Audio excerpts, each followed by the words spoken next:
media. Visit the AG's website at www.auditorgeneral.gov.jm and check out the findings yourself. Then, keep track of how government has fixed the issue or not at www.jampja.org's accountometer. And if you're not happy with what you see, it's your job to contact your employees. It's easy when you visit the MP tracker on jampja.org. This is how we can do our part to make Jamaica land we own, Jamaica land we love, and Jamaica land we run well. A message from the Jamaica Accountability Meter portal, funded by the European Union and UK Aid.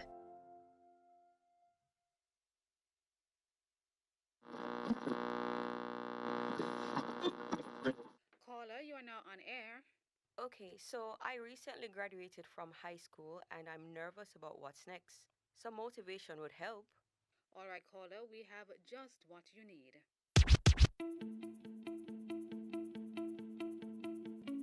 What you are getting today is a passport to the world.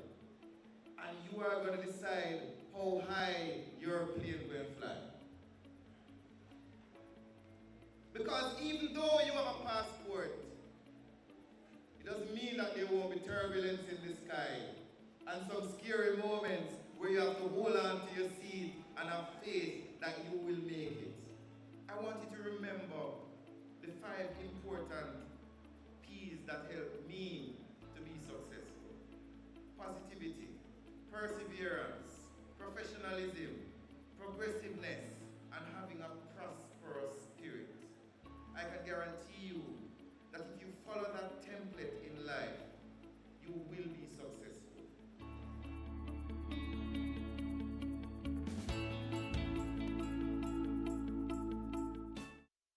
The following is brought to you by the Office of the Prime Minister. Your government is empowering you through education, training, and development. That is why we have removed all fees for every Jamaican accessing training through the Heart NSTA Trust. So, whatever you desire training in, food and hospitality, beauty and cosmetology, housekeeping and hotel management, welding, carpentry, masonry, or any of the dozens of programs Heart offers, you can enroll completely free and change your life. We are building Jamaica. The proceeding was brought to you by the Office of the Prime Minister. I'm out of school now, and me a look at job. I'ma just go on an interview and them tell me say me not have enough experience. But I'ma forget experience if me not get no job. Don't worry yourself, bro. I have some info for you. There is a $2 billion program that will help high school graduates gain job experience. 2,500 5th and 6th form graduates will benefit from the LIFT program over 5 years. This program is also about investment. And so our young people will be getting $85,000 monthly. That is a part of poverty alleviation. This $70,000 in hand and $15,000 will be placed in their bank accounts that they will not be able to access until they complete the program.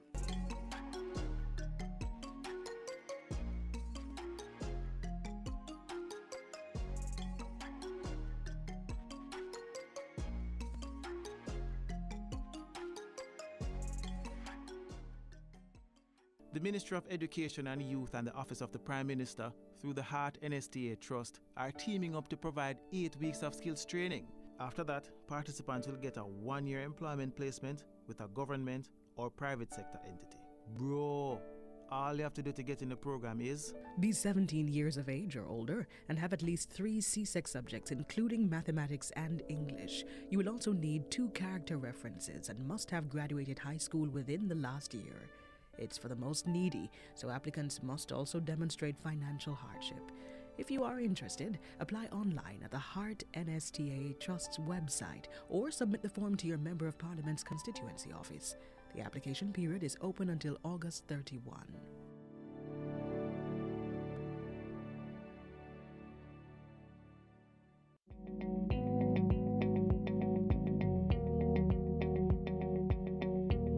Last year, we saw over 13,000 victims.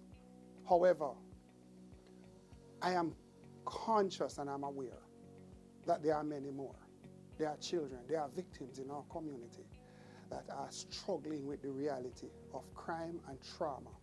Some of them individually and directly, and some of them indirectly in the community which they live. I would like to challenge you who are listening, watching this program, to make an effort to call the VSD, the Victim Services Division in the Ministry of Justice. Encourage these children to get help. Encourage, cause us to know so we can reach out to them to get help. The numbers to call are 876-618-3620 or 876-946-2014. Healing and justice for all victims of crime is not just our concern, but it should be the concern of all of us.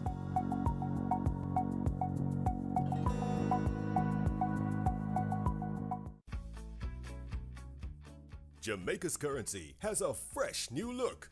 Introducing the new $50 note.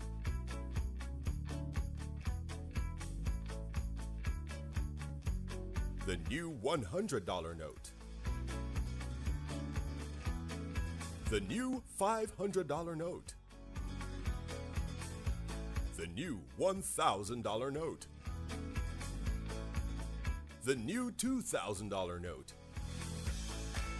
The new $5,000 note. Jamaica's new banknotes, modern, more secure, and made to last. Remember, gambling is just a game. Choose to gamble responsibly. Set a budget, avoid chasing losses, and stop gambling when you reach your money limit. For gambling help, call RISE 888-991-4146. A message from the Betting, Gaming and Lotteries Commission.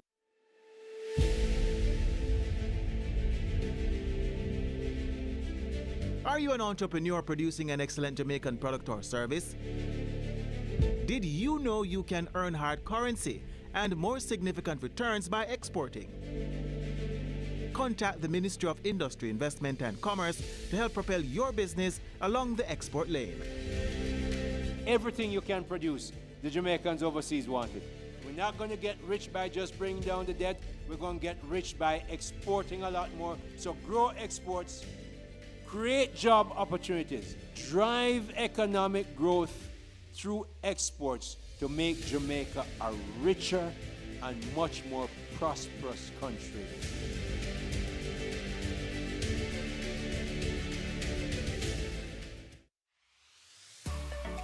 Traveling to Jamaica? Submit your customs and immigration declaration online for faster processing. Visit the enterjamaica.com portal, complete and submit your declaration prior to departure. Upon arrival, proceed to the immigration kiosk and swipe your passport to confirm your trip details and declaration. Once done, proceed to the customs hall to retrieve your luggage and final clearance. The online C5, making air travel easier. You may contact us or the Passport Immigration and Citizenship Agency for more information.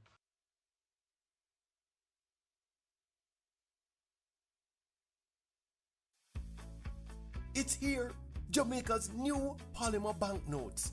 Polymer banknotes are produced from a thin, transparent and flexible plastic film. Why the transition from paper to polymer?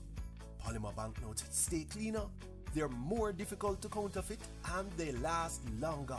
Plus, special features on the notes, like those developed for the visually impaired, last for the entire lifespan of the notes. The introduction of polymer banknotes will increase the average circulation life of notes by at least 50%. As a result, orders for banknotes will be reduced, and Bank of Jamaica will realize savings. Look out for your new polymer banknotes.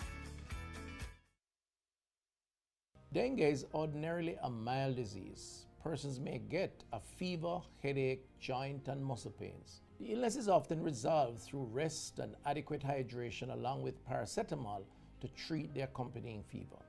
However, on occasions the illness can progress to severe dengue, which can result in organ failure, bleeding and severe fluid depletion that can lead to shock and even death. Therefore, it is important for persons who are experiencing fever, vomiting, severe abdominal pain, bleeding, under the skin, feeling very weak, or getting confused to seek immediate attention. Let us work together to protect ourselves against dengue.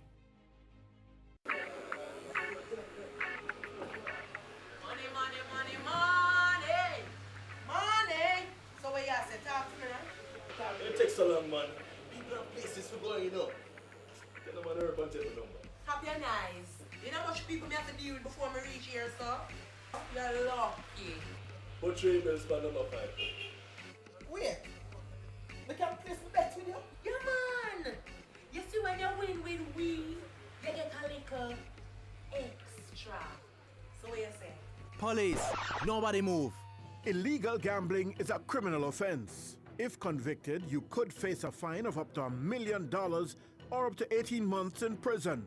When gambling, choose licensed and registered gaming establishments. Stop illegal gambling now. Call Crime Stop at 311 to report illegal gambling. You don't have to give your name. A message from the Betting, Gaming and Lotteries Commission.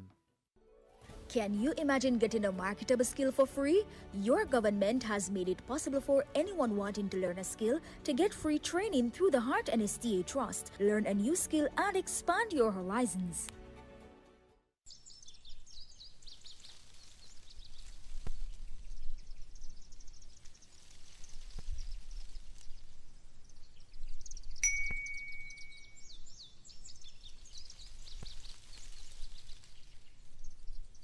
Today, we are read from Luke 23, 32 to 43.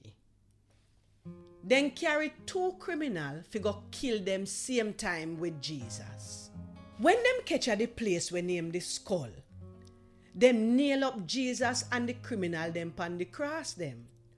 One pon the right hand side of Jesus and the other one pon him left. Jesus say, Father God, pardon them. Them no know what them a do. Then them throw dice fi shear up Jesus' clothes. The people them were turn up one side a watch, and the ruler them did a scan Jesus. Them say, him save other people, make him save himself, if him a really Christ. The soldier them come and take Jesus turn preke and give him sour wine. And I say, if you are the king for the Jew them, save yourself. One sign did even over Jesus' head where say, this are the Jew them king. One of the criminal them where did hang upside of Jesus start cuss him say, you are not the Christ. Save yourself and save we too. But the other criminal set him straight and say, you not afraid of God, like how you are dead like him. Them a punish the two of we for what we do, so we a get what we deserve. But that man ya not do nothing wrong. Then him say, Jesus, remember me when you come in your kingdom. Jesus said to him, say, me I tell you the truth. Today, you go there which part me there in a paradise. Luke 23, 32 to 43.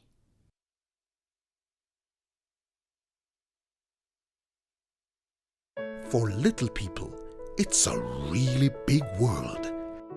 A big world to discover and explore. And because discoveries aren't always easy to understand, little people need help to make sense of the big world. So help them make sense of the world. When you see PG, do PG.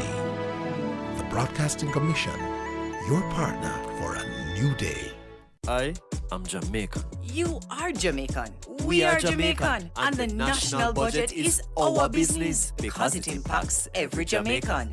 From healthcare to education To the road conditions. to security for my family. The national budget is my business. No, sister.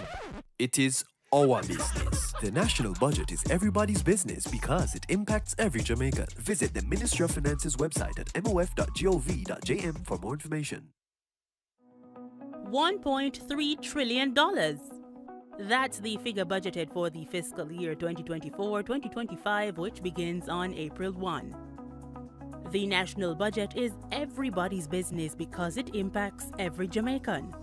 Join PBCJ via live broadcast and on our online platforms to hear how the government is proposing to use these funds. Finance Minister Dr. Nigel Clarke will open the debate on Tuesday, March 12. Shadow Finance Minister Julian Robinson will have his say on Thursday, March 14. Opposition leader Mark Golding will make his contribution on Tuesday, March 19.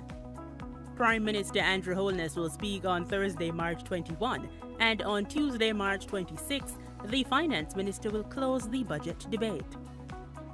It's your money, our money, the nation's money.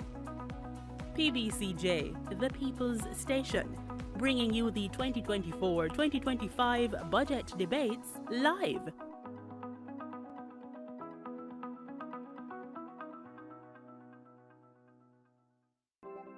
Jamaica, I can help you protect our citizens. Jamaica Eye will play a part in increasing your public safety.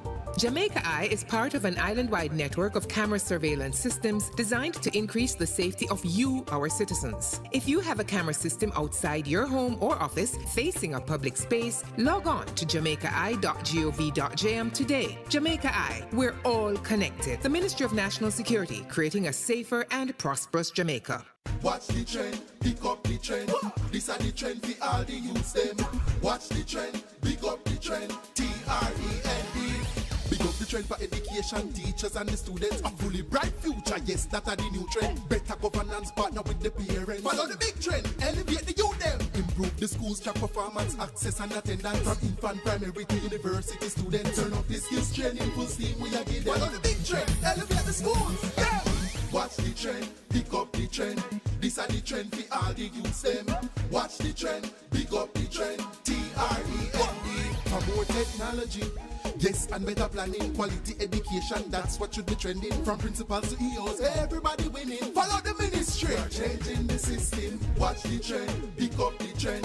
This is Trend, Transforming Education for National Development, a program designed by the Ministry of Education and Youth to transform Jamaica's education system for a brighter tomorrow. Jamaica's new banknotes are now in circulation.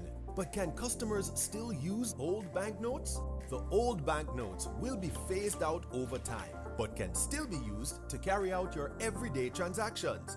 Bank of Jamaica encourages Jamaicans to exchange old banknotes for new notes at commercial banks across the island.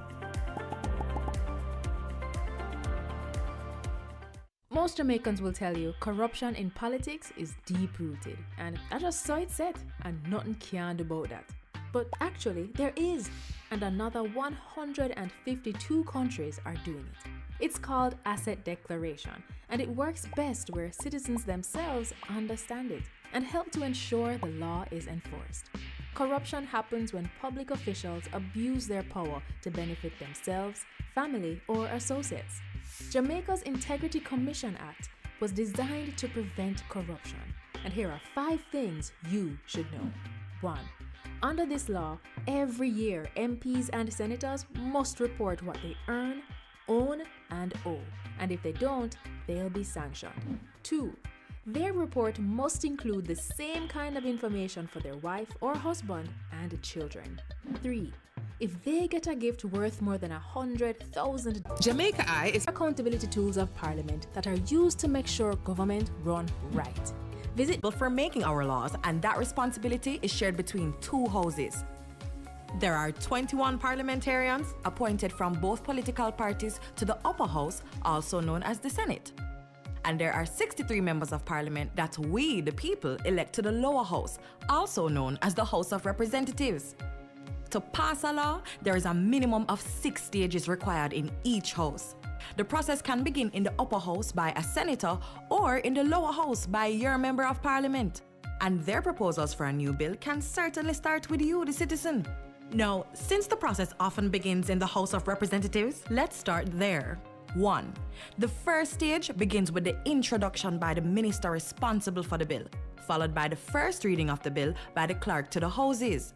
This clerk is more like the CEO, the Chief Executive Officer for the Parliament. An announcement of the bill is published in the Gazette. This is a public newsletter that the government uses to inform the citizens of what the Parliament is doing on your behalf. 2. The second reading begins with a summary of the bill by the minister. The main reasons for the bill are discussed both by the government and opposition members to determine if Jamaicans would really be better off with the new law or changes to an existing law. A vote is taken by the House to determine if the bill will move to the committee stage. Sometimes before going to that stage, the minister responsible for the bill can recommend the use of a joint select committee. It's called joint as its members are taken from both the upper and lower house. To benefit from greater consultation, the committee is empowered to invite the public to share their views of the bill in writing or in person, and does so through radio, TV, and newspaper adverts. This Joint Select Committee submits its recommendations to the House of Representatives. The House debates this report, and a vote is taken to determine if the bill should go on to the committee stage, where it is examined by a committee of the whole House.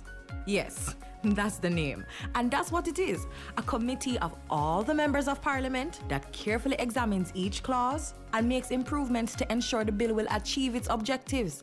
As chairman, the Speaker of the House monitors the process to make sure the rules of the House are obeyed and the process moves along smoothly. 4. The Committee of the whole House examines the bill clause by clause, then sends its recommendations for changes to the House of Representatives. This is called the report stage. 5. The bill then passes to the third reading to allow a final opportunity for MPs to make changes before it is sent to senators in the upper house. 6 to 10. In the upper house, the senators go through the same steps we just described. If any changes are made, the bill has to be returned to the House of Representatives for their discussion and approval. Now, if the bill had started in the upper house, it would also have to be returned to them for approval of any changes made by the lower house. 11. Throughout the entire process, the bill is being checked by the Legislative Council. That's the Parliament's lawyer. But before the last step, a copy is sent to the Attorney General of Jamaica for final review and certification. 12. If all is well, the bill is sent to receive the royal assent from the Governor General as the representative of the Queen, Elizabeth II. The bill is now an Act of Parliament. The Act is gazetted, and the rights of Jamaicans are further preserved and protected by a new law.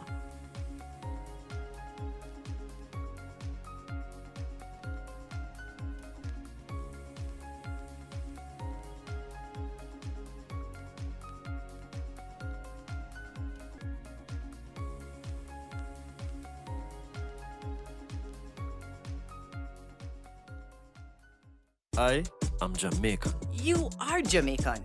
We are Jamaican. And the national budget is our business because it impacts every Jamaican.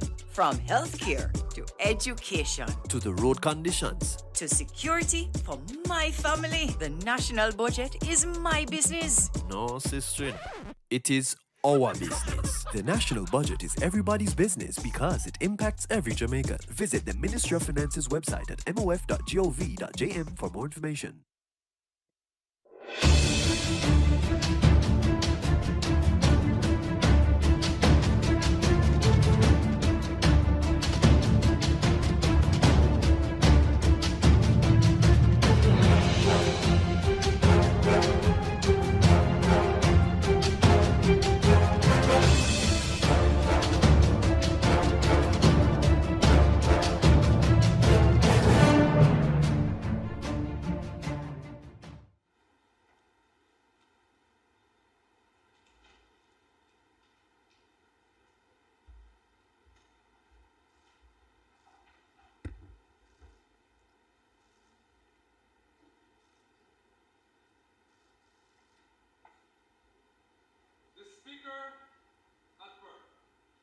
Almighty God, by whom alone kings reign and princes decree justice, and from whom alone cometh all counsel, wisdom, and understanding, we thine unworthy servants here gathered together in thy name, do most humbly beseech thee to send down thy heavenly wisdom from above, to direct and guide us in all our consultations. And grant that, we having thy fair always before our eyes, and laying aside all private interests, prejudices, and partial affections, the results of all our counsels may be to the glory of thy blessed name, the maintenance of true religion and justice, the safety, honor, and happiness of the king, the public weal, peace and tranquility of the island, and the uniting and knitting together of the hearts of all persons and estates within the same, and true Christian love and charity, one towards another, through Jesus Christ our Lord. Amen.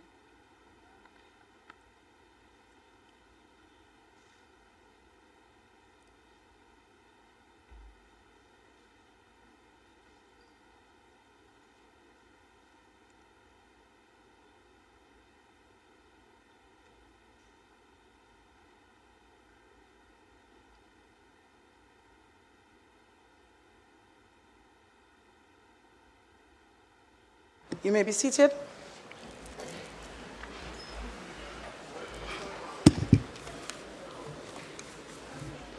Good afternoon, everyone. This Honorable House now resume its sitting. It's indeed a great pleasure to welcome everyone to the Honorable House of Representatives today, Tuesday, March 26, 2024, for the conclusion of the budget debate. Let me make special welcome those who are seated in the gallery and those who have joined us online. Call of the roll.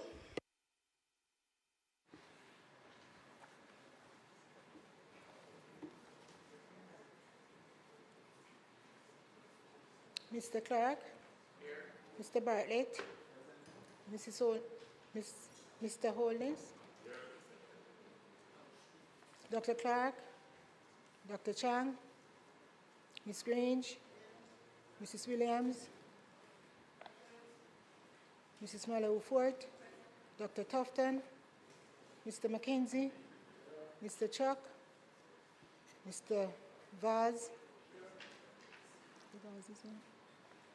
Mr. Charles, Mr. Green, Mr. Morgan, Mr. Hutchinson, Mr. Terry Long, Ms. Smith, Dr. Dunn, Mrs. Cuthbert Flynn, Mr. Main, Mr. Davis, Mr. Witter, Mr. Brown, Dr. Brown Burke,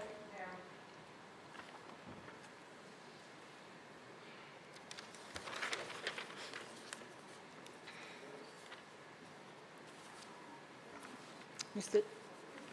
Dr. Charles, Mr. Chin, Mr. Cousins,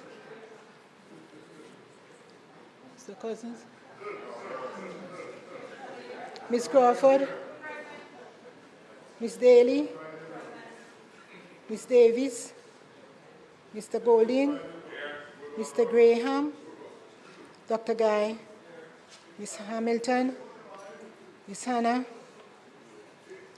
Mr. Henriquez, Mr. Henry, Mr. Hilton, Mr. Jackson, Mr. Lawrence, Ms. Lee, Mr. Miller, Mr. Montague, Ms. Morrison, Mrs. Nita Garvey, Mr. Paulwell, Mr. Phillips, Dr. Phillips, Mr. Robertson, Mr. Robinson,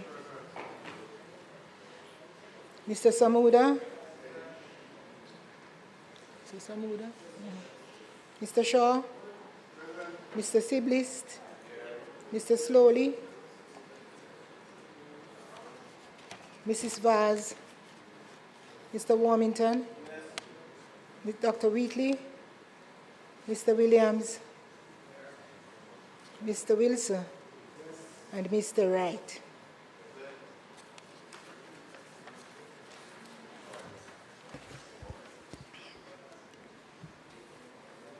House Leader. Madam Speaker, the business of the House today is as stated by the agenda. And Madam Speaker, I would implore you to follow the order as stated. There will, of course, be no statement by ministers, and the sole item for the day will be the closing of the appropriations bill, and the debate will be taken, in fact, by the Minister of Finance and the Public Service, the Honorable Dr. Nigel Clarke. May it please you, Madam Speaker. Thank you, House Leader.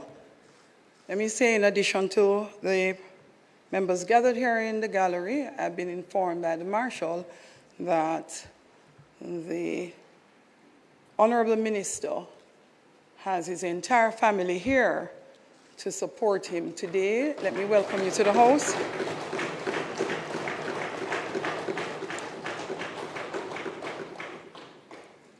Statement by ministers. Announcements. Ms. Clarke.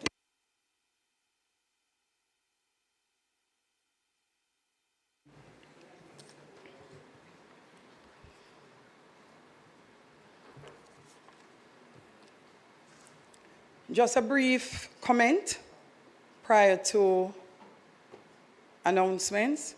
I have taken note of the many perspectives expressed in the public domain on my ruling regarding the tabling of reports from the Auditor General. Let me state categorically, any action taken by me was and will always be done with the sole intention of upholding the laws of Jamaica, as I am sworn to do. Having considered all of what has been said, I have taken note of the varying different legal perspective, and I continue to hold the view that in law there continues to be a dissonance in the interpretation of how the reports on public bodies should be tabled. I have taken a further decision to today table the reports which are in question, and additionally seek to further resolve the issues as it relates to the appropriate mechanism to table said reports, and will include, in addition to continued consultation, having a meeting, a discussion with the Auditor General, hopefully later this week. Clarke?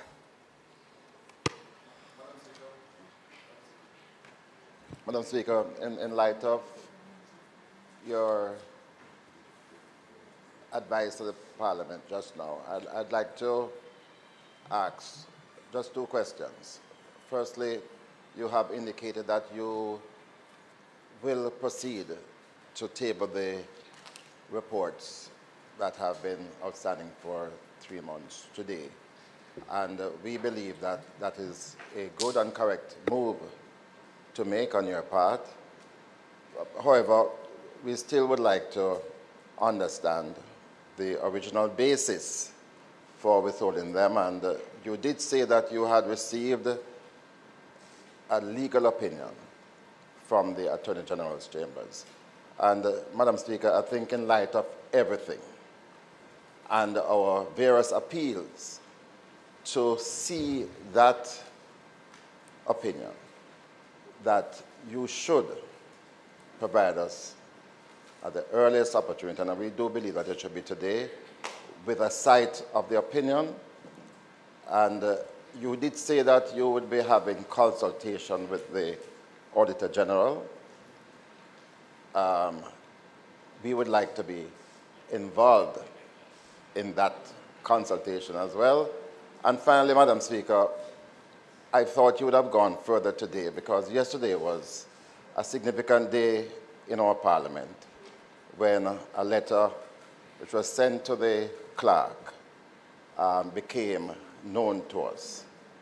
And it has caused us on this side tremendous distress, especially as we anticipate that the Clarke, well, we know that the Clarke is about to demit office, having served this Parliament for so long. And the tone of it, Madam Speaker, I don't think we as a Parliament could proceed today without having a discussion on this point. And for you, Madam Speaker, to indicate really what motivated that action yesterday in upgrading the Clarke, in disciplining the Clarke in the way that it was done in the public. Point of order, Madam Speaker. Madam Speaker, I do think that it's always fair comment to make a point at any statement made by the Speaker, by any member in the House. But to ask you at this point to enter into a discussion or debate on a matter of a member of this administrative arm of Parliament in the presence of the member too. It's Madam Speaker, what is very clear is that there's a sensitivity too that we shouldn't ignore in this House. And the fact is that the Speaker and the Clerk are currently in discussion on the matter. And I would urge that we respect that, and that indeed an appropriate statement will be made at the end of those discussions. So and in fairness, both of us have had that discussion. And it disappoints me.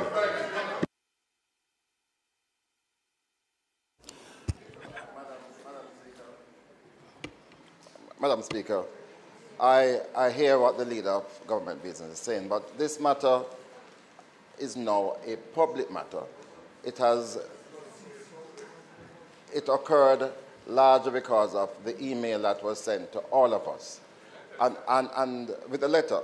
And Madam Speaker, I know that there might be discussions taking place, but I don't think the public would feel satisfied of your coming today, going through the process without saying something. We were really expecting that the letter would have been withdrawn today, Madam Speaker, and that is really our position. So, Madam Speaker, I'm hoping that you will say something on the matter before we proceed, especially in light of our call for the withdrawal of that letter.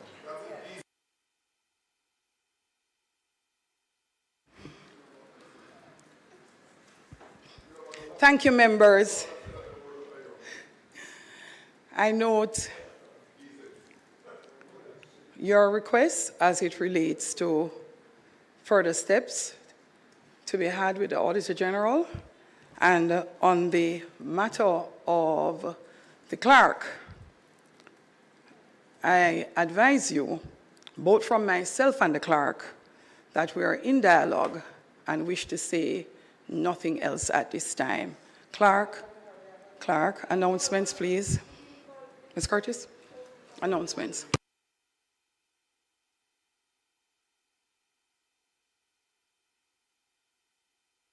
Madam Speaker, yes.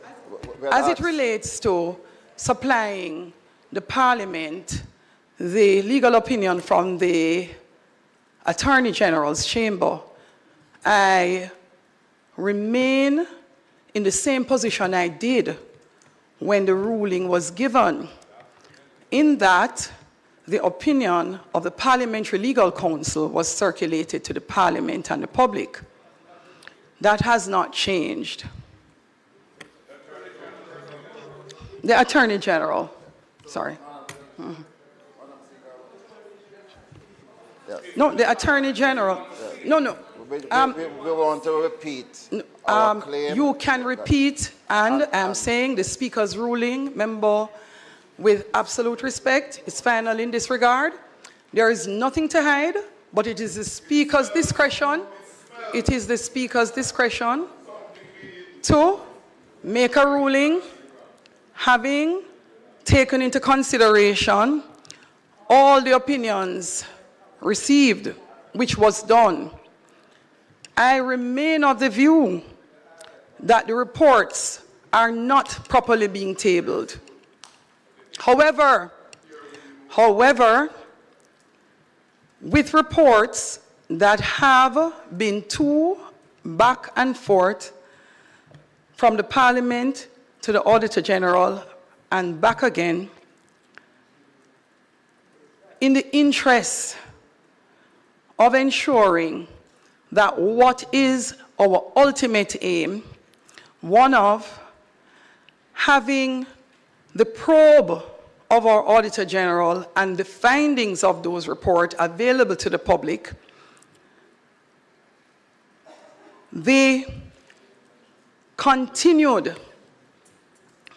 issues as to the proper procedure in which to table these reports, I believe it is more important, particularly with another month to come until we come back to Parliament, to table the reports and then continue the dialogue with the Auditor General instead of holding same.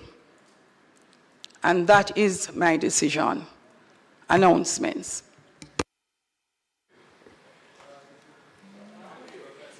Laid on the table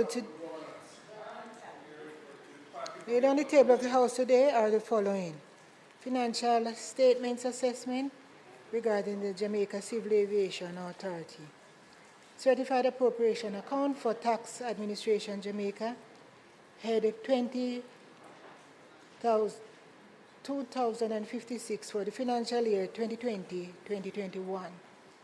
Auditor General's Department special audit report for the Financial Services Commission on the Human Resources and Procurement Procedures. Auditor General's Department financial statement assessment of public bodies Jamaica Civil Aviation Authority, and the Auditor General's Department special audit report for tax administration Jamaica, leasing arrangements. Thank you. Bills brought from the Senate, petitions, papers, reports from committees, notices of motions given orally, questions and answers to questions, motions that may be made at the commencement of public business requiring notice, motions relating to the sitting of the House, motion for leave to introduce bills, presentation of bills without leave of the House first obtained, and please permit me, House Leader, before public business, to welcome Mr. K.D. Knight, who is here in the House, former Senator and Member of Parliament today.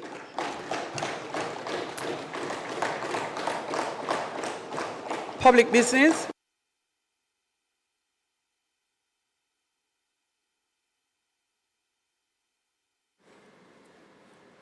Madam Speaker, the continuation of the budget debate on the appropriations bill will now be entertained, and our Speaker is, of course, the Minister of Finance and the Public Service, Dr. the Honorable Nigel Clarke, and Member of Parliament for St. Andrew Northwestern. May it please you, Madam Speaker.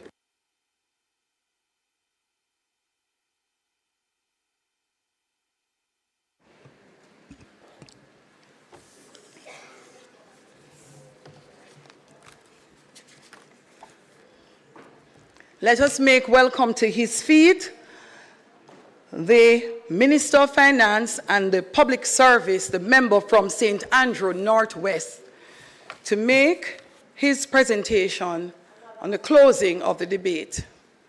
Members.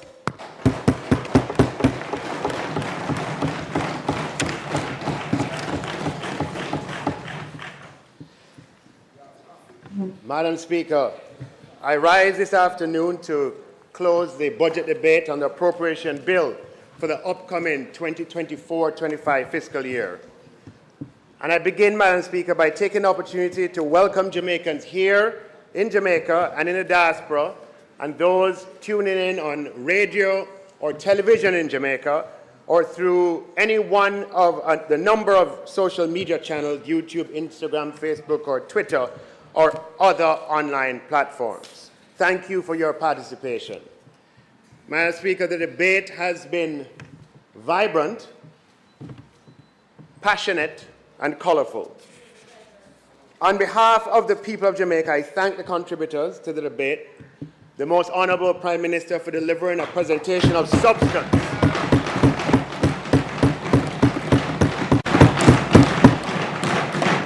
that demonstrates the achievement of this government, and a presentation that delivered hope. Born in a Spanish Town board house, studying hard at school, take out your student loan, and working for an NGO before rising to become Prime Minister, you are an inspiration to millions of Jamaicans. You keep moving the ball forward for the Jamaican people, Most Honorable Prime Minister. I thank the Leader of the Opposition for his presentation.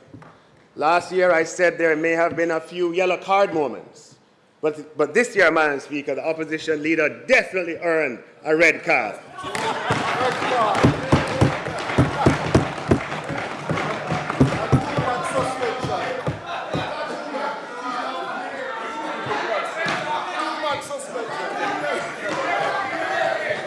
Red card, red card.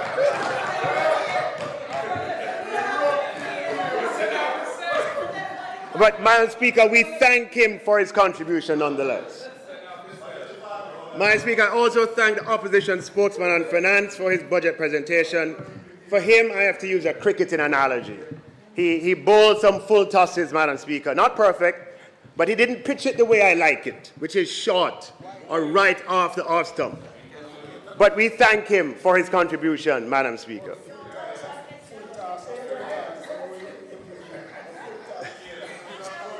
Thanks to the Speaker, who has been doing an excellent job in maintaining the order of these proceedings.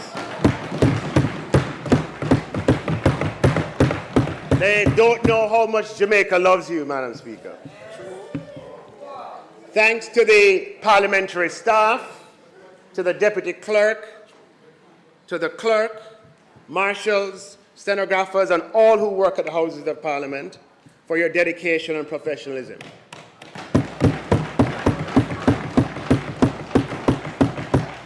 Thanks, Madam Speaker, to the Financial Secretary and the entire staff of the Ministry of Finance, and thanks to my security detail and driver who work as hard as I do. And of course, Madam Speaker, I express thanks to my family for their loving support. And of course, the members of the media who do a fabulous job in covering these debates, thanks to you as well.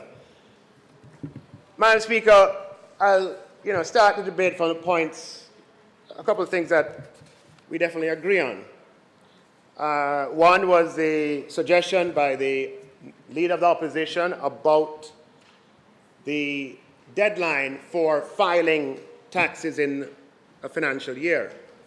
Currently, the deadline is March 15th, and a couple of years ago, definitely before COVID, I had expressed publicly my desire to see that date turn to April, change to sometime in April, with the financial year remaining the same, April 1st to March 31st. But the deadline for filing would be in April. Madam Speaker, that would provide Jamaica with much greater fiscal certainty, because the filing month is the month of largest tax revenues.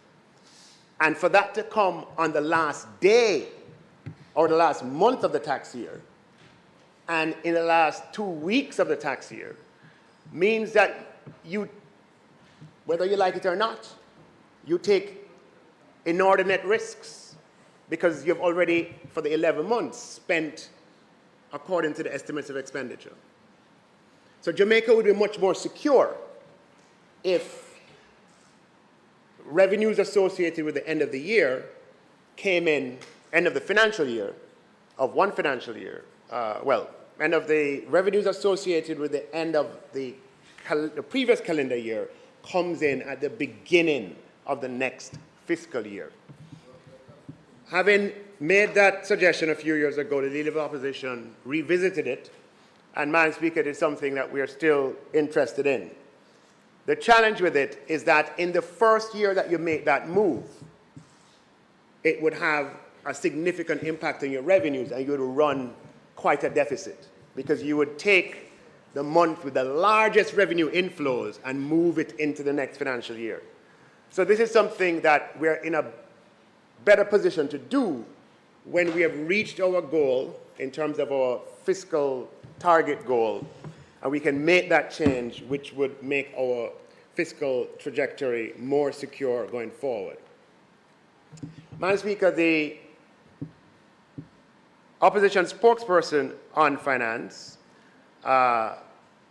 made the suggestion about improving productivity through transportation of people to work and from work by introducing light rail to Jamaica.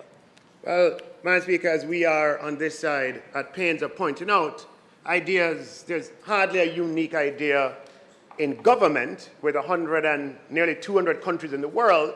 It's a virtual laboratory of policies that at any point in time can be extended to apply to Jamaica. I certainly have been invited to presentations at the Office of the Prime Minister where PCJ, when it existed, made presentations on light rail coming to Jamaica. The member worked in the ministry in which PCJ was housed. So I wouldn't be surprised if he's aware of the thinking that probably applied during their time and has continued into ours. Those who work in that ministry have, on a number of occasions, provided presentations on the possibility of light rail in Jamaica, probably two lines at first, a east-west and a north-south, and the Prime Minister has, in receiving those presentations, given directions for further development of those ideas. Development is not at the stage that it could form part of a budget debate presentation, but it's good to know that there is some convergence in that regard. Madam Speaker, it falls to me to address points raised, claims, etc., that are made in the budget debate presentation. And I do so, Madam Speaker. I wish I didn't have to, but the points haven't been made or the claims haven't been made. I am duty-bound to respond. Madam Speaker, when the Leader of the Opposition made his contribution to the budget debate, he included the words, "When the former Speaker was forced to resign as a result of the Integrity Commission investigation, the move to replace her with the wife of the Prime Minister so that the head of Parliament is now the spouse of the head of government does not sit well with the tradition that the Speaker must act independently of the government of the day." Madam Speaker, as others have pointed out, we on this side, and there are others on the outside who thought that that was low. Firstly, Madam Speaker, the Speaker of the House served as Deputy Speaker of the House for 3 years, between September 2020 and November 2023. And during that time, she acted as Speaker on several occasions. So it was the Deputy Speaker who was elected to replace the outgoing Speaker, not simply the wife. The fact that in the statement or the speech you refer to her as the wife, not recognizing her 3-year tenure as Deputy Speaker and therefore the natural successor, is, in my view, disrespectful to the highest degree.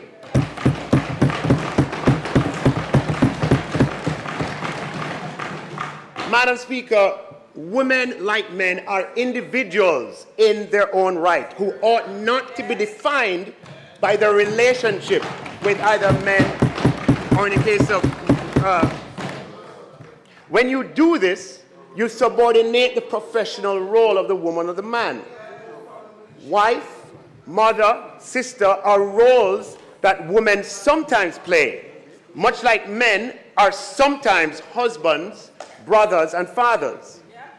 But in a professional setting, it does not sit well with the tradition of respect within our society that has been that for you to refer to any female parliamentary colleague by her marital relationship with her husband.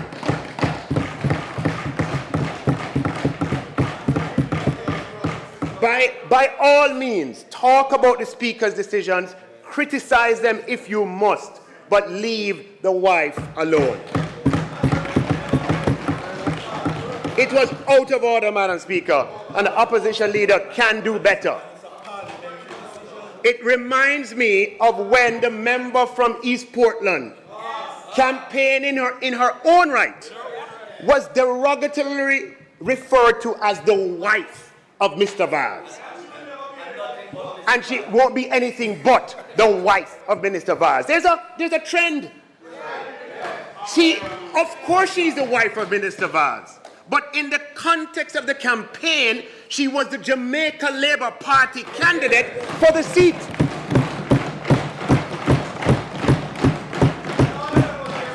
It would have been better had the opposition leader said the move to replace her with the Deputy Speaker of the House, who happens to be the wife of the Prime Minister, etc., etc., etc.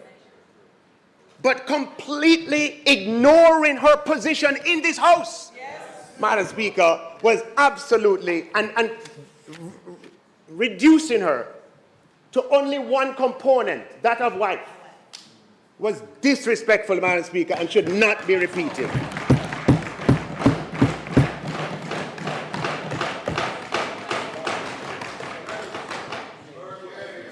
Madam Speaker, the Deputy Speaker acted, as I said, many times as Speaker for 3 years. And never once, to the best of my knowledge, did any member rise to his or her feet to provide any objection on the account of a marital relationship with the Prime Minister.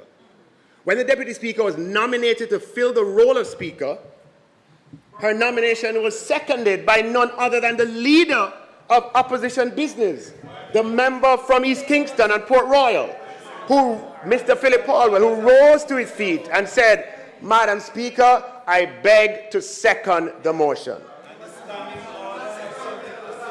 The Speaker was then unanimously elected by both sides of the House with cheers and applause.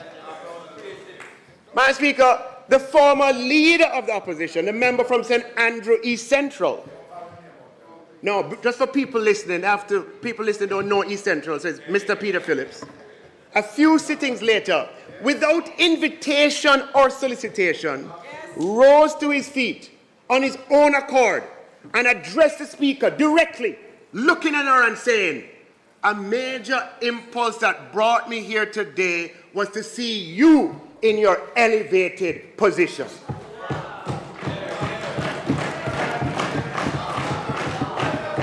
Madam Speaker, this was greeted with spontaneous and rapturous applause by both sides of the aisle, including many on that side who applauded that remark. Madam Speaker, the opposition welcomed the promotion of the Deputy Speaker to Speaker and expressed no issues of principle.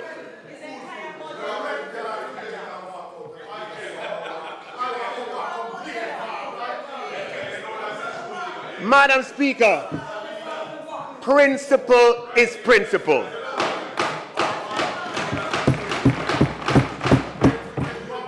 Principle is not something that changes with the wind. Principle is not something that changes when circumstances get tough. Principles are principles, Madam Speaker. Principle is not something that changes because you disagree. Principle is not something that changes because of political opportunity. Principle is principle. And given that the leader of the government opposition business, his full-throttled endorsement of the Deputy Speaker's elevation, the opposition's leader's statement last week, Madam Speaker, publicly undermines and emasculates the member and sends an unmistakable message that we cannot trust what any of them over there says. Because at any time, the opposition leader is likely, at any day, any time, any place, to just flip-flop, to contradict, and to undermine.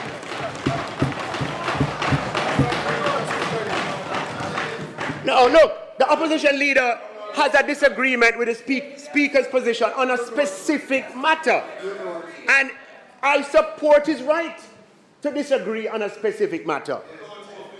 But rather than address that matter specifically, he raises an objection in principle to her appointment, despite the opposition having supported that principle in the past. That, Madam Speaker, is what you call unprincipled. It is flip-flop, and it is not leadership that you can trust. And we find it over and over again, Madam Speaker, even in the same speech. The presentation includes unprincipled positions. Madam Speaker,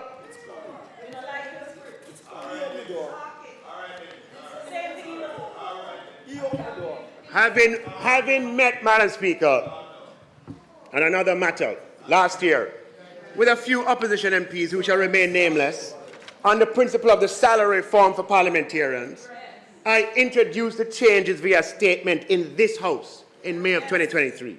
The member from St. Andrew South Eastern, who is the opposition spokesman of finance, his name is Mr. Julian Robinson. He rose to his feet and he said, in the full view of cameras, publicly, the opposition takes no issue with what the minister has announced. Madam Speaker, without the opposition support, and in this House, Madam Speaker, the public support in this House, as demonstrated by the member from St. Andrew South Eastern, that adjustment for parliamentarians would not have happened. Which is why I met with a group of them before. And they know that. And it is the failure, Madam Speaker, wait. It is the failure of opposition and governments of the day in the past. There's a member here in this House who is visiting from a previous administration, and he can tell you that is the failure of opposition and government to agree in the past that stymied previous efforts on parliamentary compensation. Although the opposition member with finance responsibility got up and publicly gave support on behalf of the opposition to my statement outlining the details, days later, Madam Speaker, the opposition of the opposition leader, meaning the opposition run by the opposition leader, issues a statement that completely contradicted the support offered by the opposition finance spokesman, undermined him, emasculated him, Madam Speaker, and meant we cannot trust what he says unless Mark is present.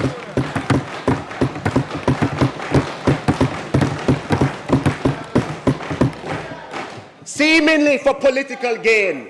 He emasculates his own colleague who he appointed. That is unprincipled, Madam Speaker. That is flip-flop, and that is not leadership that you can trust.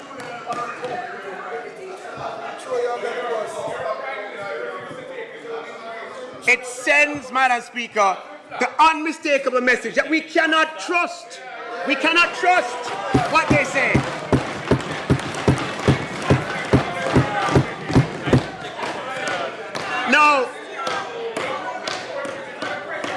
No, this is a big problem, you know.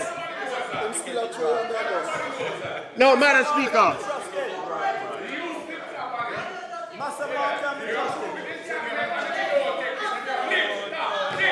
So, Madam Speaker,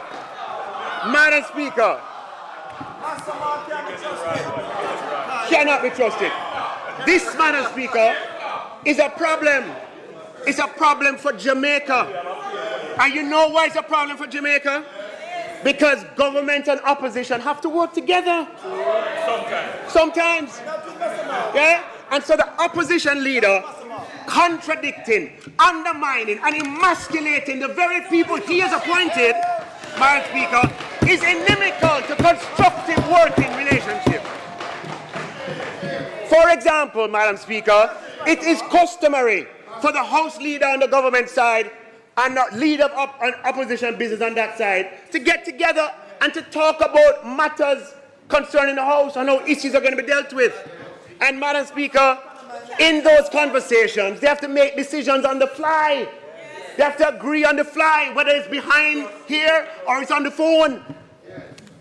Madam Speaker, the leader of opposition in the House has been in this House for 30 years, including the Senate. 30 years. We have to be able to rely on his word as leader of opposition business. But how can we rely on what he says when the opposition leader forces flip-flop, unprincipled behavior?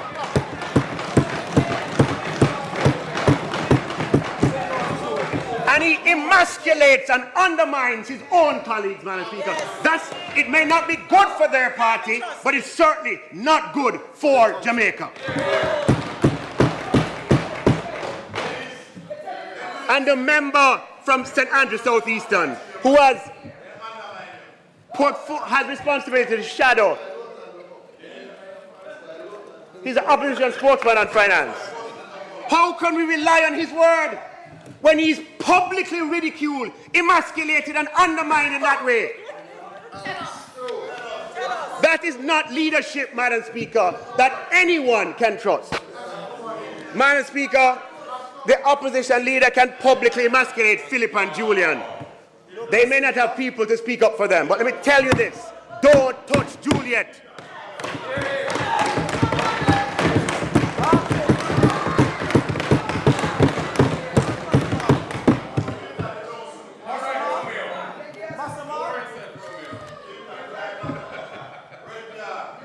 Madam Speaker, under this government, even after the worst economic crisis in our history, Jamaica's macroeconomic fundamentals are the strongest they've been for 50 years. And we are leveraging that economic stability in the people's interest. We are entrenching fiscal responsibility by strengthening fiscal rules and birthing a new institution, the Fiscal Commission, to increase the incentives for fiscal sustainability and magnify the disincentives for pursuing a path of fiscal recklessness. We Jamaicans have paid a heavy price for the absence of fiscal responsibility, Madam Speaker. And it is my fervent hope that fiscal responsibility will become not only rooted institutionally, but will be firmly anchored in hearts and minds. Now, Madam Speaker, the opposition leader advances a narrative of rescuing Jamaica in the 2012 to 2016 period to suggest that fiscal responsibility started then. Madam Speaker, I have a lot of respect for former Prime Minister Portia Simpson-Miller, for her work, for her achievements, and for Peter Phillips, the Finance Minister in her administration. But I do not believe that justifies a distortion of the facts. It was Prime Minister Bruce Golding and Audley Shaw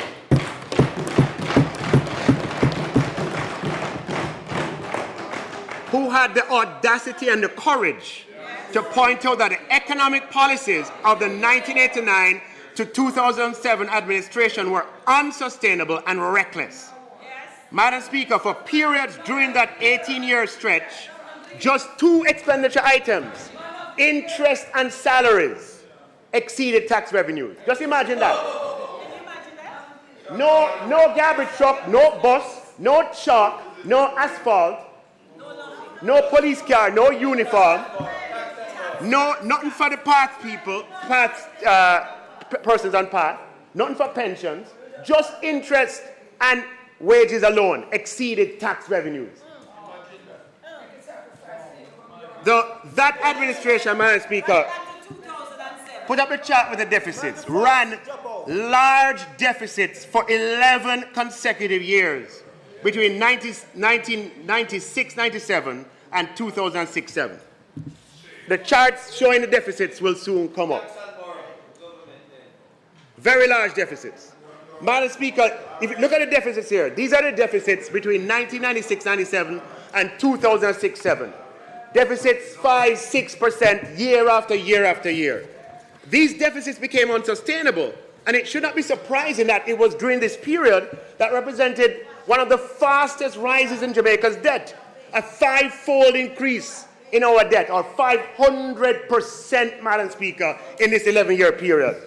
From 184 billion, Madam Speaker, in March 1996 to $923 billion in March 2007.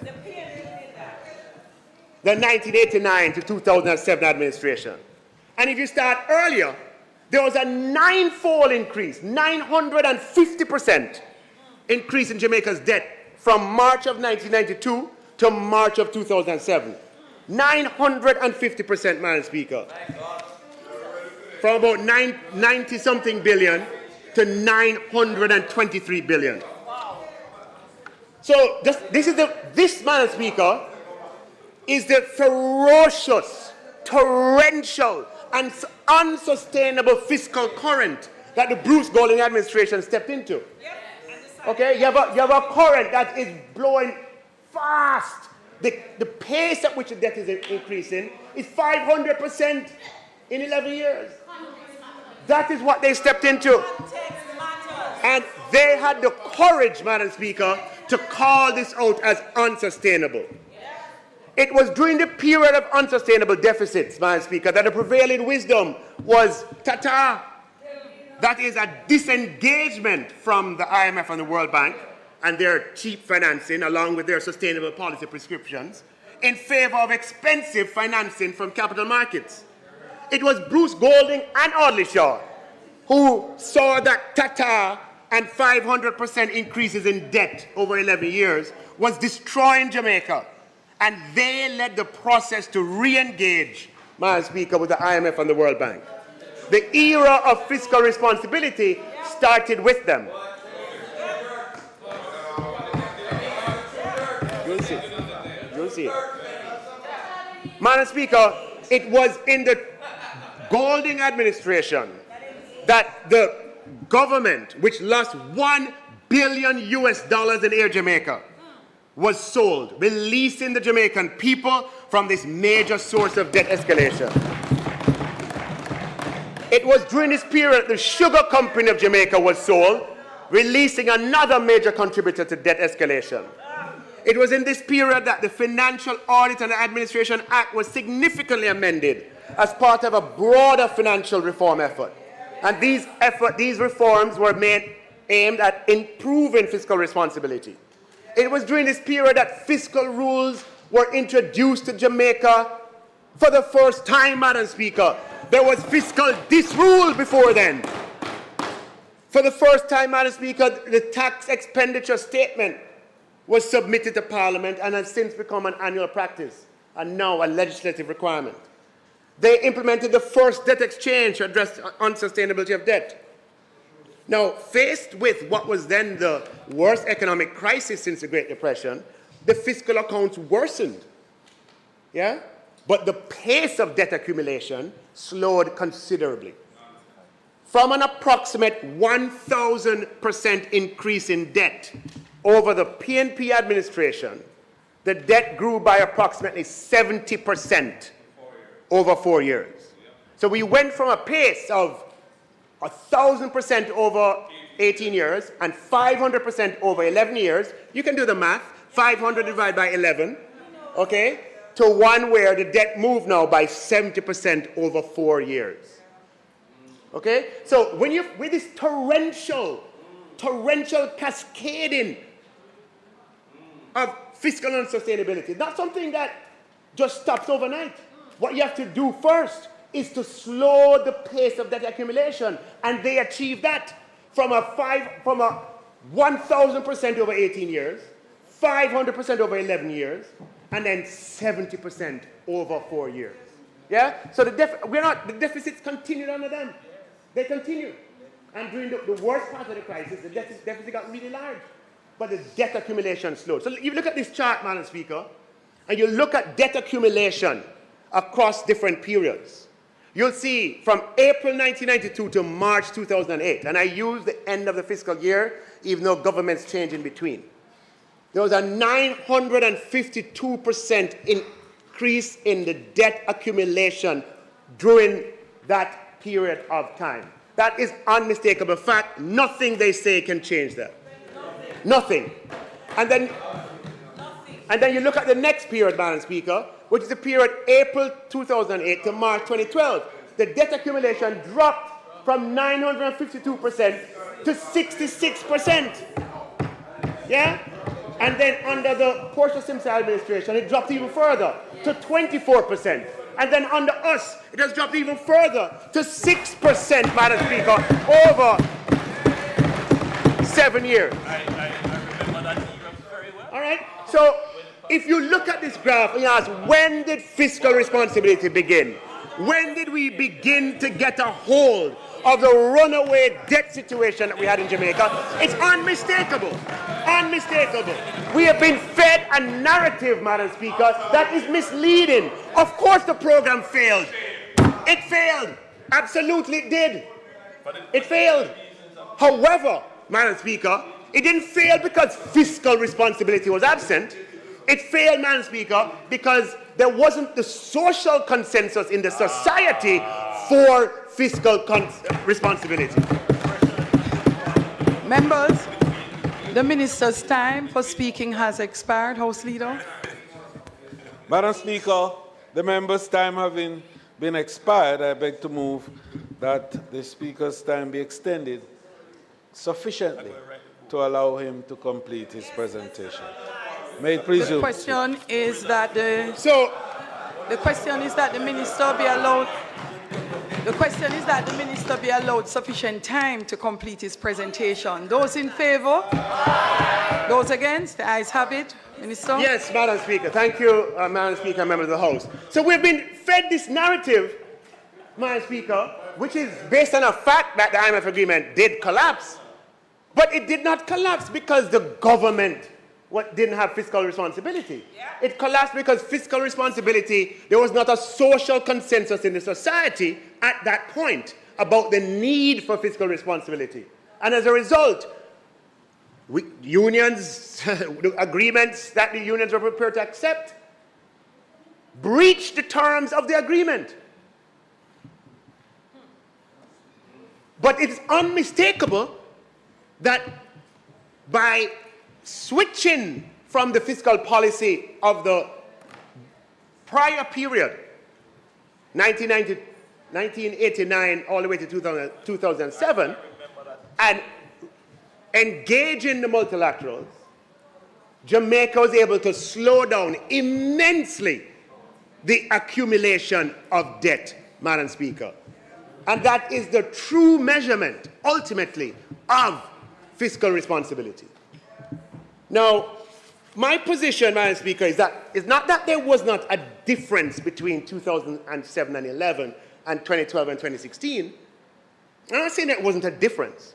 But what I'm saying is the difference was not around the policy of fiscal responsibility of government. Madam Speaker, the difference is that the social conditions were entirely different, and they were entirely different in large part, Madam Speaker, because Prime Minister Holness had the honesty and the courage in 2011 to tell Jamaicans the truth about the need for fiscal discipline. I was there, I was with him. I visited the IMF with him in October of 2011.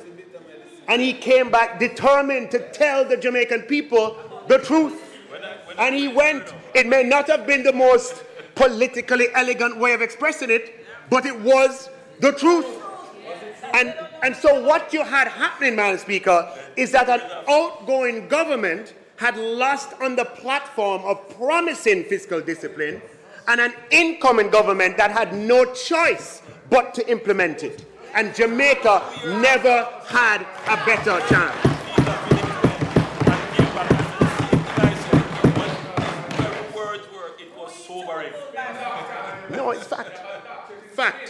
Madam Speaker, to the credit of the 2012 to 2016 administration, they made use of that chance.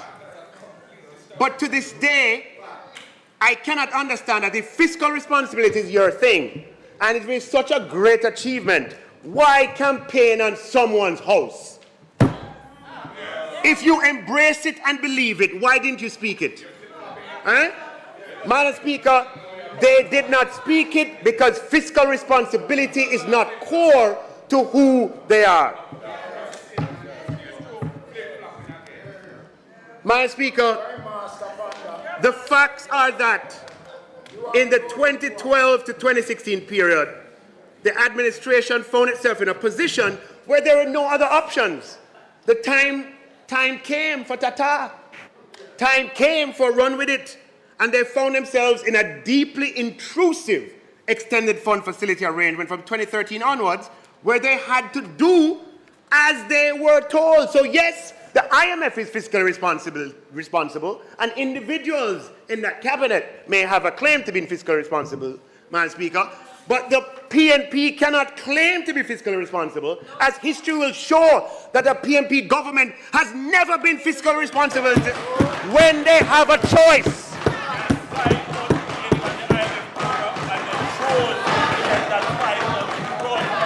Madam Speaker, examine the record from 1972 to 1980, and examine the record from 1989 to 2007, when they had choice. Fiscal responsibility is not determined by when you have no choice and your hands are tied.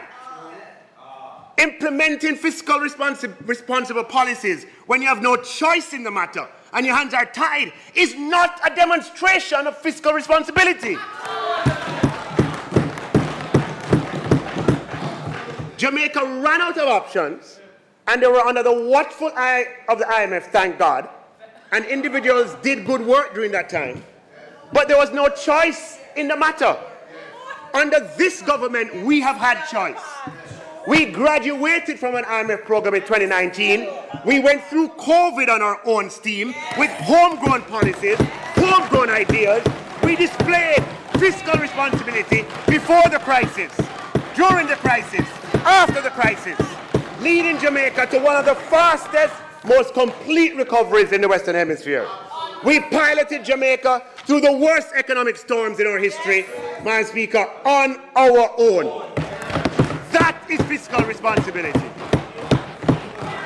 You demonstrate fiscal responsibility when you have choice, when you have lots of choice, and you still decide to do the responsible thing.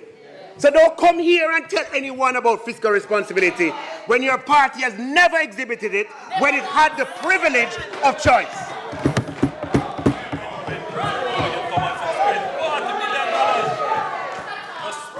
The only thing you can point to is when you were locked into a vice made by 18 years of fiscal recklessness and you had no choice whatsoever, and thank God you had to implement. And, Madam Speaker, I want you to understand what my argument. Nothing takes away from the individual effort and achievement during that period. There was remarkable individual effort. I am saying that institutionally, the party that formed the government, Madam Speaker, has not to date, during a period that they were in government and they had choice, demonstrated with that choice fiscal responsibility. That is undeniable and incontrovertible. We demonstrate fiscal responsibility of our own free will, and we're not afraid to talk to people about it. It requires a commitment to principle, which does not change when the sun is out or when it rains. Principle is principle. With that kind of leadership, Madam Speaker, that they have demonstrated, emasculation of senior people and flip-flops and U-turns, you cannot trust them, because when it gets difficult and the pressure mounts and the NEC starts to bark, they will turn on any principle.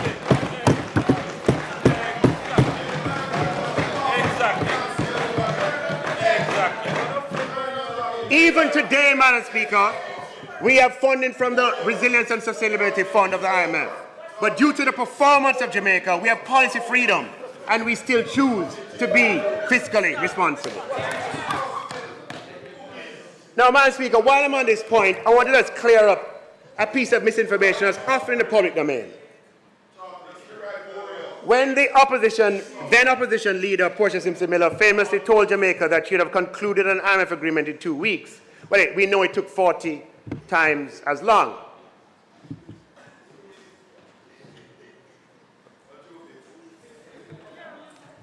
Now, Madam Speaker, at the end of the Bruce Golding administration, Jamaica had $2 billion in foreign exchange reserves.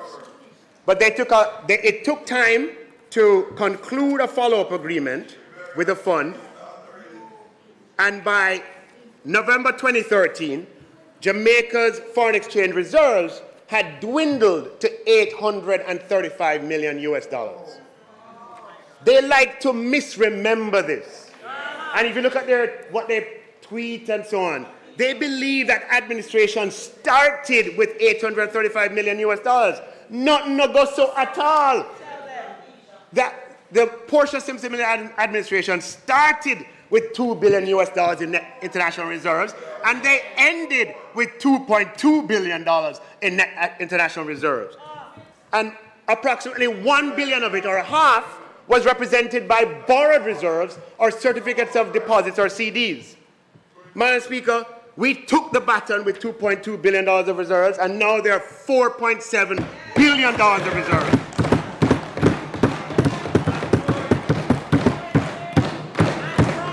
And CDs have been reduced dramatically to only $85 million. That's all? Out of the 4.7. Madam Speaker, there was a time that the three words, That's amazing. the screens, there was a time, Madam Speaker, that the three words that would confuse the opposition were Jamaica Labour Party. Madam Speaker, over the last 7 years, something else that now confuses the opposition, Madam Speaker, is no new taxes.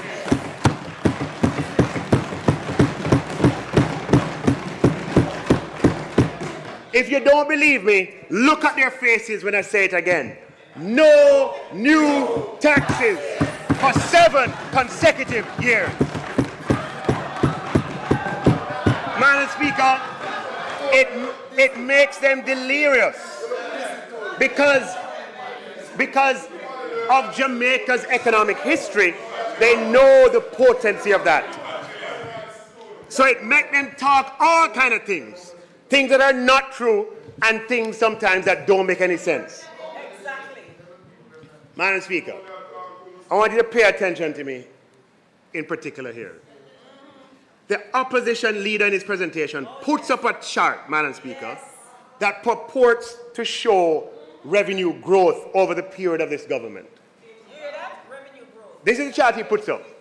And Madam Speaker, I don't know any other way to say it other than I have not seen a more deceptive chart in this House than this. Madam Speaker, he shows 2015-16.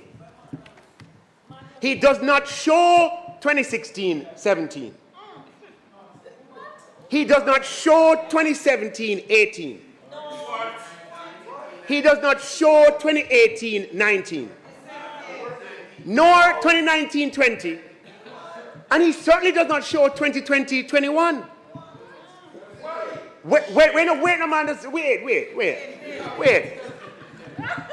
Madam Speaker, when was COVID again? When was COVID? What year? 2020? So he's showing a chart of revenues of this administration that deliberately leaves out the COVID year and the years after. And then he shows 21-22, 22-23, and 23-24 projections, Madam Speaker. It's like he's playing peekaboo. Peekaboo. That's a chart there. him show 2015-16, leave out all of the other years, and him playing peekaboo, peekaboo, peekaboo. You don't look surprised, man. The first question, Madam Speaker, is why would he do this? Why would he do it? Why would he hide the period 2016-17 to 2020-21? Why would he do that? Why would he do that? Red card, Madam Speaker, for him. Red card.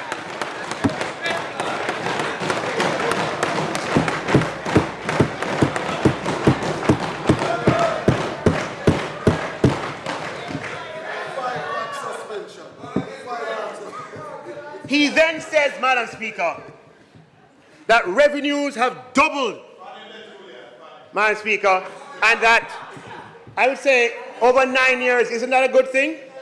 Isn't that the point? That revenue is going up in an environment of no new taxes? Madam Speaker, there is no PNP government that has presided over Jamaica with a 9-year stretch of continuously increasing tax revenues in real terms without the imposition of any new taxes. They're simply confused, and in their confusion present charts that skip over years and are therefore deceptive, Madam Speaker. The average annual rate of, I'm going to show you, the average annual rate of increases in tax revenues over the entire period, Madam Speaker, is 9.4% per annum. That's the compounded annual increase in tax revenues over the period budgeted for 24-25, going all the way back to actual 2015-2016. Yeah? What happened, Madam Speaker, and what the opposition leader, in my view, I think is deceptively excludes, is disingenuous. He excludes the COVID contraction in revenues, Madam Speaker, and in the revenues declined by 13% or $73 billion, and the recovery, Madam Speaker, the recovery from that low, no, go back to the chart, please. The recovery from that low, Madam Speaker, has been accelerated as compared to the trend. So when you look at the revenue growth the year after COVID versus the COVID year, it went up by 22%. Yeah. But in that year, when you compare it to the year before COVID, it was just 6%. But he shows the 22%, doesn't show the decline, and makes a meal of it, thinking that nobody is going to find him out. Red card, Madam Speaker. Red card.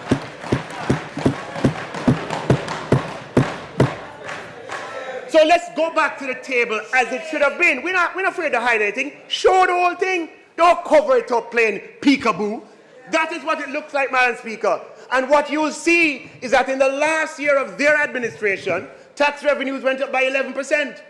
And in 16-17, it went up by 11% for us too. And then 8% the year after, and 9% the year after, and 7% the year after. And then it declined by double digits. So when there was recovery to get back up to where you were, of course there is going to be an accelerated growth, Madam Speaker. He shows the accelerated growth alone, as if to suggest that that characterizes the entire period. Madam Speaker, that is nothing short of utter deception.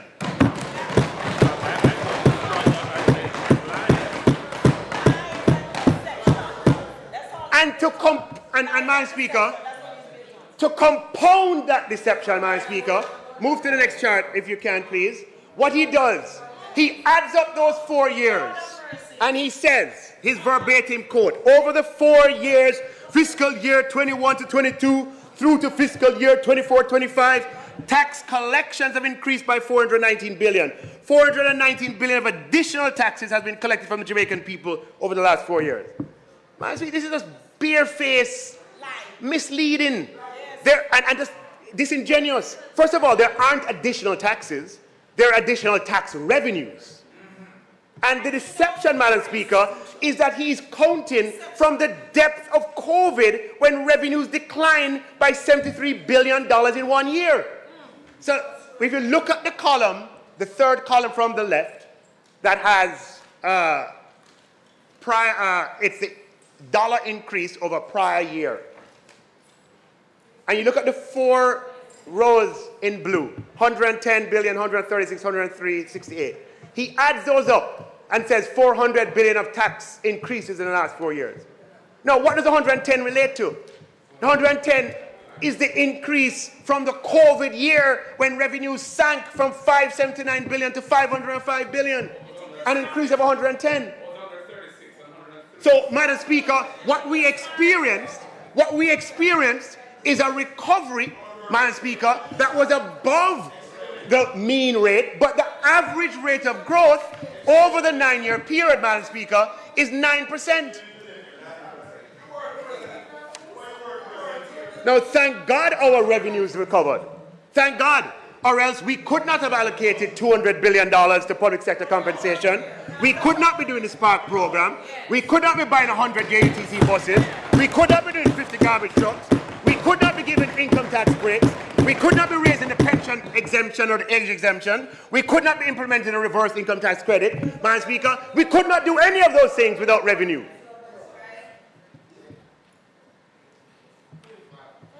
Madam Speaker, gaslighting is an insidious form of manipulation. Yes.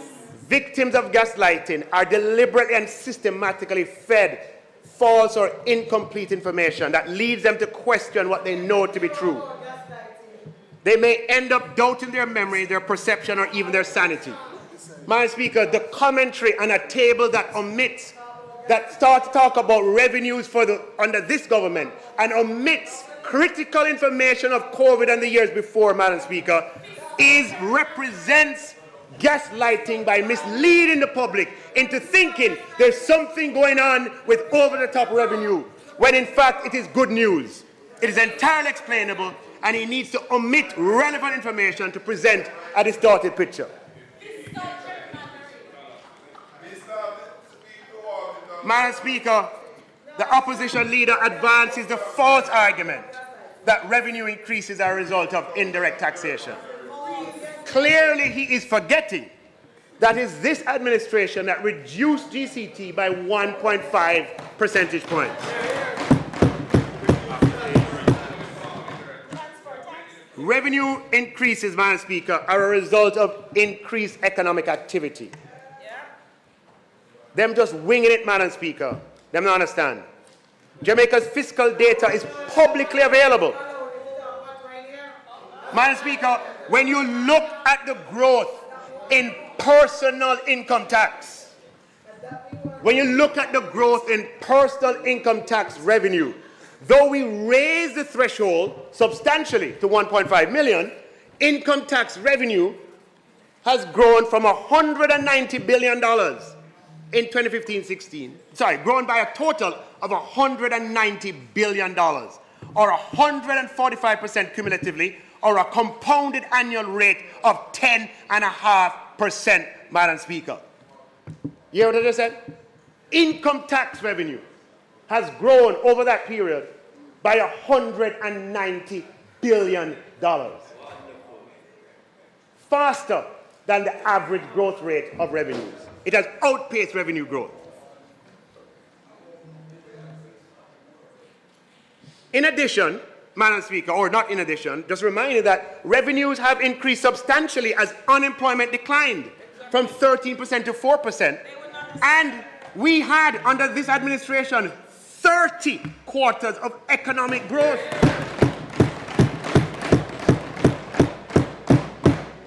Broken by COVID, yeah, but you add up the two periods, 20 and 30 quarters of economic growth. Man, if it's not occurred to you, there is no administration in 50 years that has presided over, collectively, 30 quarters of economic growth, Madam Speaker. Now, what do you think happens in such an environment? Income tax revenues increase. As at 2022, there were 200,000 more cars on the road compared to 2016. Education tax revenue similarly increased by 152% over the period, or $32 billion, for a compounded annual increase of 10.8% per annum, outpacing overall revenue growth. Madam Speaker, under our Minister of Tourism, travel tax is up. It's up by 236% over that period. That's an average annual compounded growth of 14.4% and represents $24 billion more in revenue than in 2015-16. And one that nobody has been paying attention to is that tax revenue from betting, gaming, and lotteries has increased by 313% over the same period, Madam Speaker, or an average annual compounded rate of 17%, delivering almost $9 billion more into government coffers than in 2015-16. So, Madam Speaker, when you add those 4 line items of revenue alone, income tax, education tax, travel tax, they account for $255 billion, or more than 50% of the revenue growth experience. And the growth in those items exceeds the growth in GCT and special consumption tax. In fact, GCT and special consumption tax grew at slower compounded annual rates of growth. And in the case of special consumption tax, it grew at a rate that is slower than the average growth. So they just have it in their brain, but they don't bother to do the analysis. Don't bother to look at the data. They just talk from the hip. And because he's a big man in society, Tapanaris, he believes, so we're going to just accept it. Red card for that attitude. Red card for that attitude. Then give me the red card. Red card. Red card. Red card. Red card.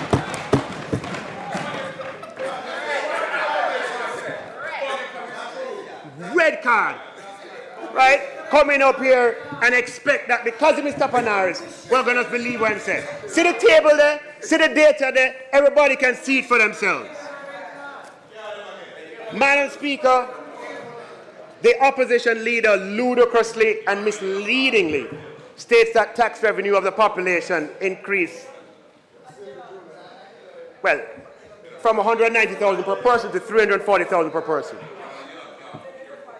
Madam Speaker, since this government came to office, hear me out on this. Hear me on this. Him is out talking that tax revenue per person has gone from 190,000 to 340,000. Him now watch what we're going on now.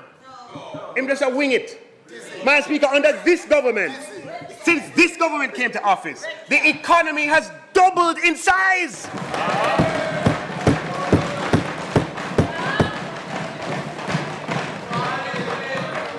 And it's on that chart from $1.688 trillion to $3.289 trillion. Now, if there's no new tax and the economy double, then tax revenue must double too. Who is he really trying to fool? This aspect of his presentation shows contempt, Madam Speaker, for the Jamaican people with these deceptive claims advanced by leaving information out. Under this government, the average economic output of every Jamaican has nearly doubled from approximately $614,936 to $1,198,470, Madam Speaker, by March of 2025. So again I say, even with no new taxes, tax revenues per person doubles along with the doubling of economic output per person.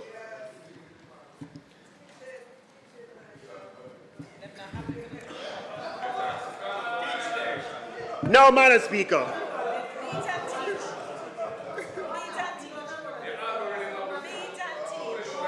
let me just talk about tax revenues as a percentage of GDP. Let me begin this section, Madam Speaker, by just a definition of tax expenditure. One second. Tax expenditures, Madam Speaker, are defined in our tax expenditure statements as any revenue loss that occurs as a result of specific provisions that lead to a reduction in tax payable by a specific tax type, taxpayer activity. The Tax Policy Center defines tax expenditures as special provisions of the tax code, such as exclusions, deductions, deferrals, and credits that benefit specific activities or groups of taxpayers. All right? So tax expenditures are legitimate, but they are expenditures in that they reduce tax revenue.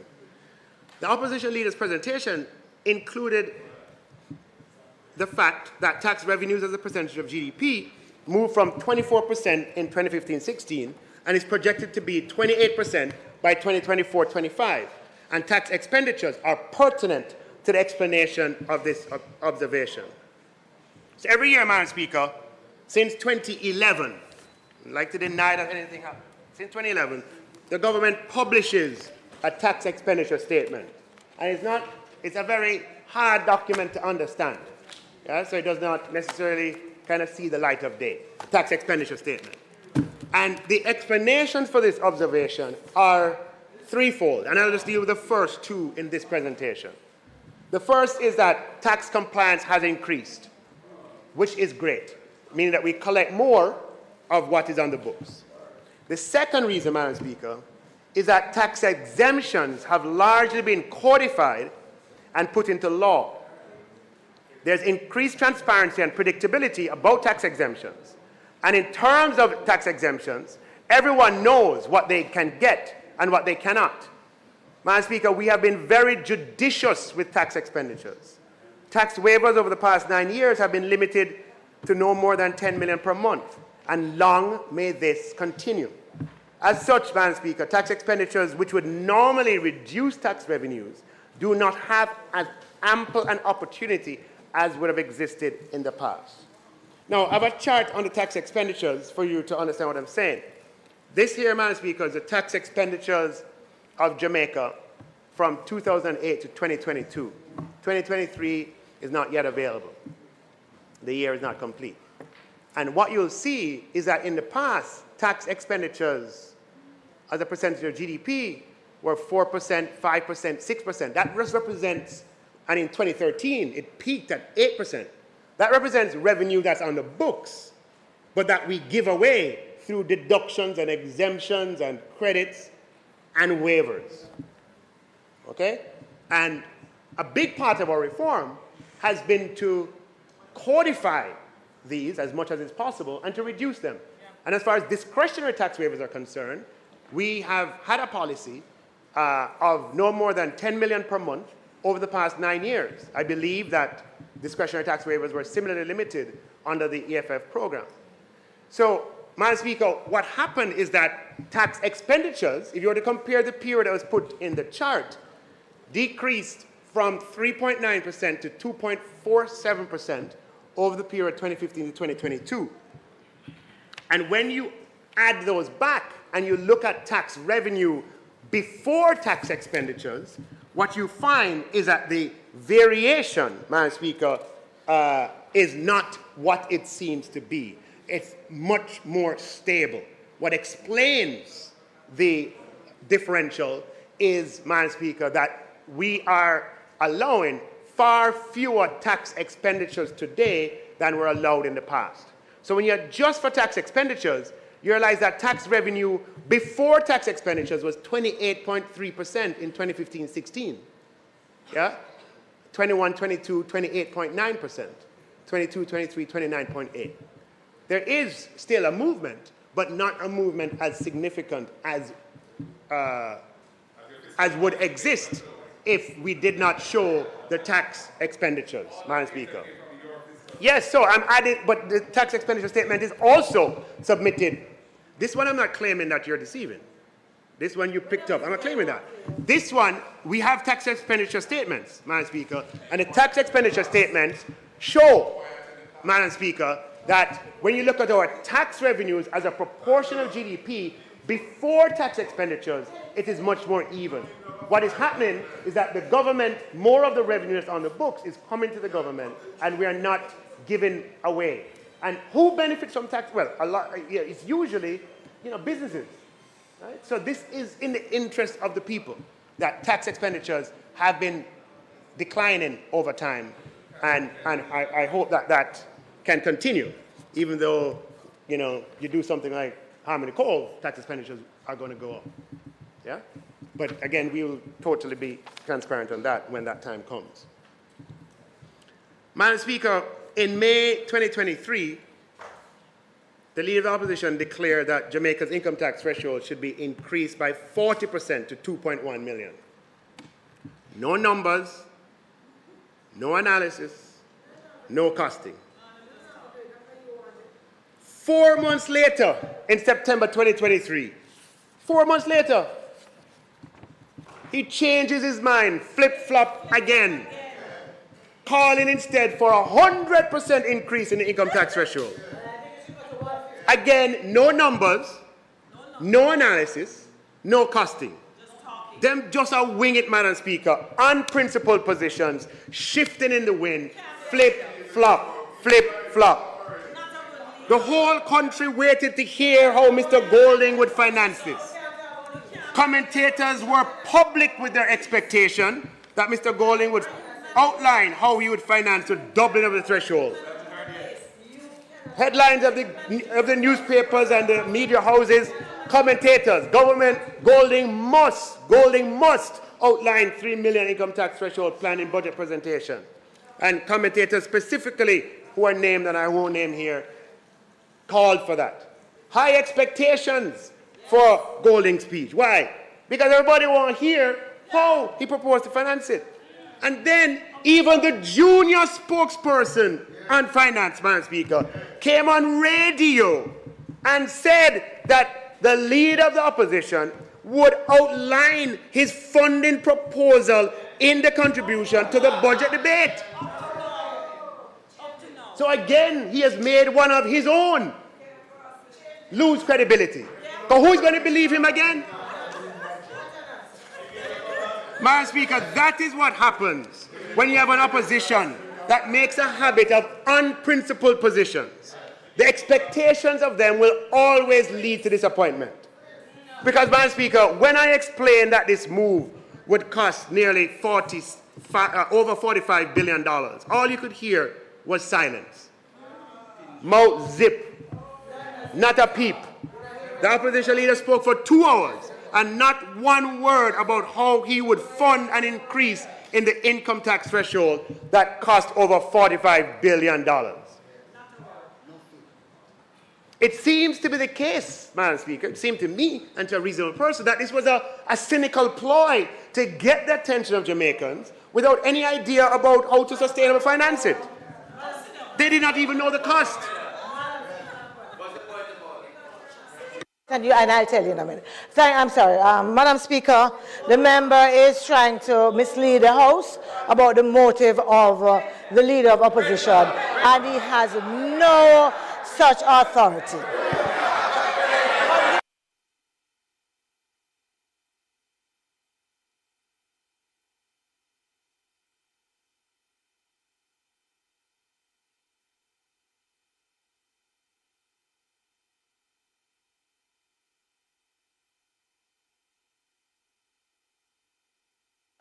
Minister, it would appear, Minister,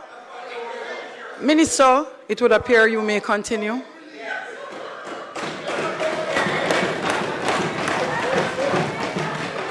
Just for the record, Madam Speaker, I said it seems to be the case. Okay? They don't even know the cost. Just winging it. Unprincipled, Madam Speaker. Madam Speaker, they cannot be trusted, Madam Speaker. Red card. Red card.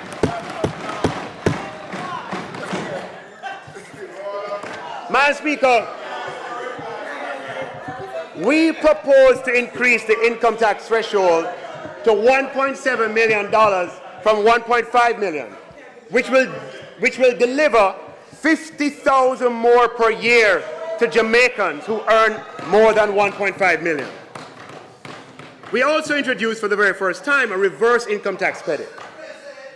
Madam Speaker, the ministry paper table included that this is designed to increase compliance. Undoubtedly, the government providing a cash give back to registered taxpayers will incentivize greater formalization over the medium term. However, that is not the only aim and certainly not the primary intention of the reverse income tax credit. As such, Madam Speaker, there's nothing in my speech about compliance or about increasing compliance. The words in my speech make it abundantly clear that the intention of the government is that the reverse income tax credit is a fiscal response to prevailing social and economic conditions, particularly for those on the lower end of the income threshold. Madam Speaker, in an income tax system, the taxpayer pays money to the state, and we make such a system progressive by having rates of income tax that increase with income, and by establishing an income tax threshold below which no tax is paid at all. Madam Speaker, negative income tax is even more progressive by reversing the direction in which tax is paid for incomes below a certain level. Earners above that level pay money to the state, while earners below receive money from the state. Now, reverse income tax credit is not negative income tax, but it is designed in that spirit as a one-off measure. We have set the threshold at $3 million because we wanted persons who are just above the current income tax threshold to also benefit. However, Madam Speaker, so those between 1.5 and 3 million, rather than just getting a 50,000 uplift this year, they'll get the 50,000 plus the 20,000, which is a 70,000 uplift for the year. However, Madam Speaker, the reverse income tax credit is targeted at those within the income bracket for 2023 for whom statutory contributions are deducted or who pay statutory deductions themselves. It is only fair, Madam Speaker, that a benefit such as this goes to those who are contributing to the system from monthly deductions that are made, from monthly deductions or other kinds of deductions, or if they pay it themselves. This is fair because they are at a financial disadvantage as compared to those who are not contributing and take home less than those who are outside the system who are earning similar amounts. Yes, it is true that some people are not formalized due to no fault of their own. Their employers neither deduct nor pay over statutory deductions. Well, those persons have a higher net income than others who perform similar functions from whom deductions are made. That is, for most of these persons, by not having statutory contributions deducted, they're better off by more than the value of the reverse income tax threshold, given the aggregate consolidated percentage represented by statutory deductions. So, Madam Speaker, the primary beneficiaries will be those who earn below the income tax threshold, and in particular, Jamaicans earning close to minimum wage who are contributing to the Jamaican system through statutory deductions from their paycheck. Madam Speaker, there are approximately 570,000 Jamaicans already who earn less than $3 million in 2023 and who contributed to the system through deductions of education tax, NHT, and NIS. These are the persons who will qualify for the reverse income tax credit, and anyone else regularized before the end of the fiscal year. And there are 450,000 approximately persons who earn less than 1.5 million who contribute to the system through a deduction of education tax, NHT, and NIS. Madam Speaker, this includes many security guards, room attendants, factory floor workers, machine operators, cooks, waitresses in restaurants, office attendants, messengers, janitors, drivers, sanitation workers, street cleaners, maintenance staff, who toil every day, who contribute to the Jamaican system through statutory deductions. Madam Speaker, the reverse income tax credit is intended for the mass of working people who make this country work and contribute to the Jamaican system through monthly or regular statutory deductions. We are leveraging economic stability to their benefit.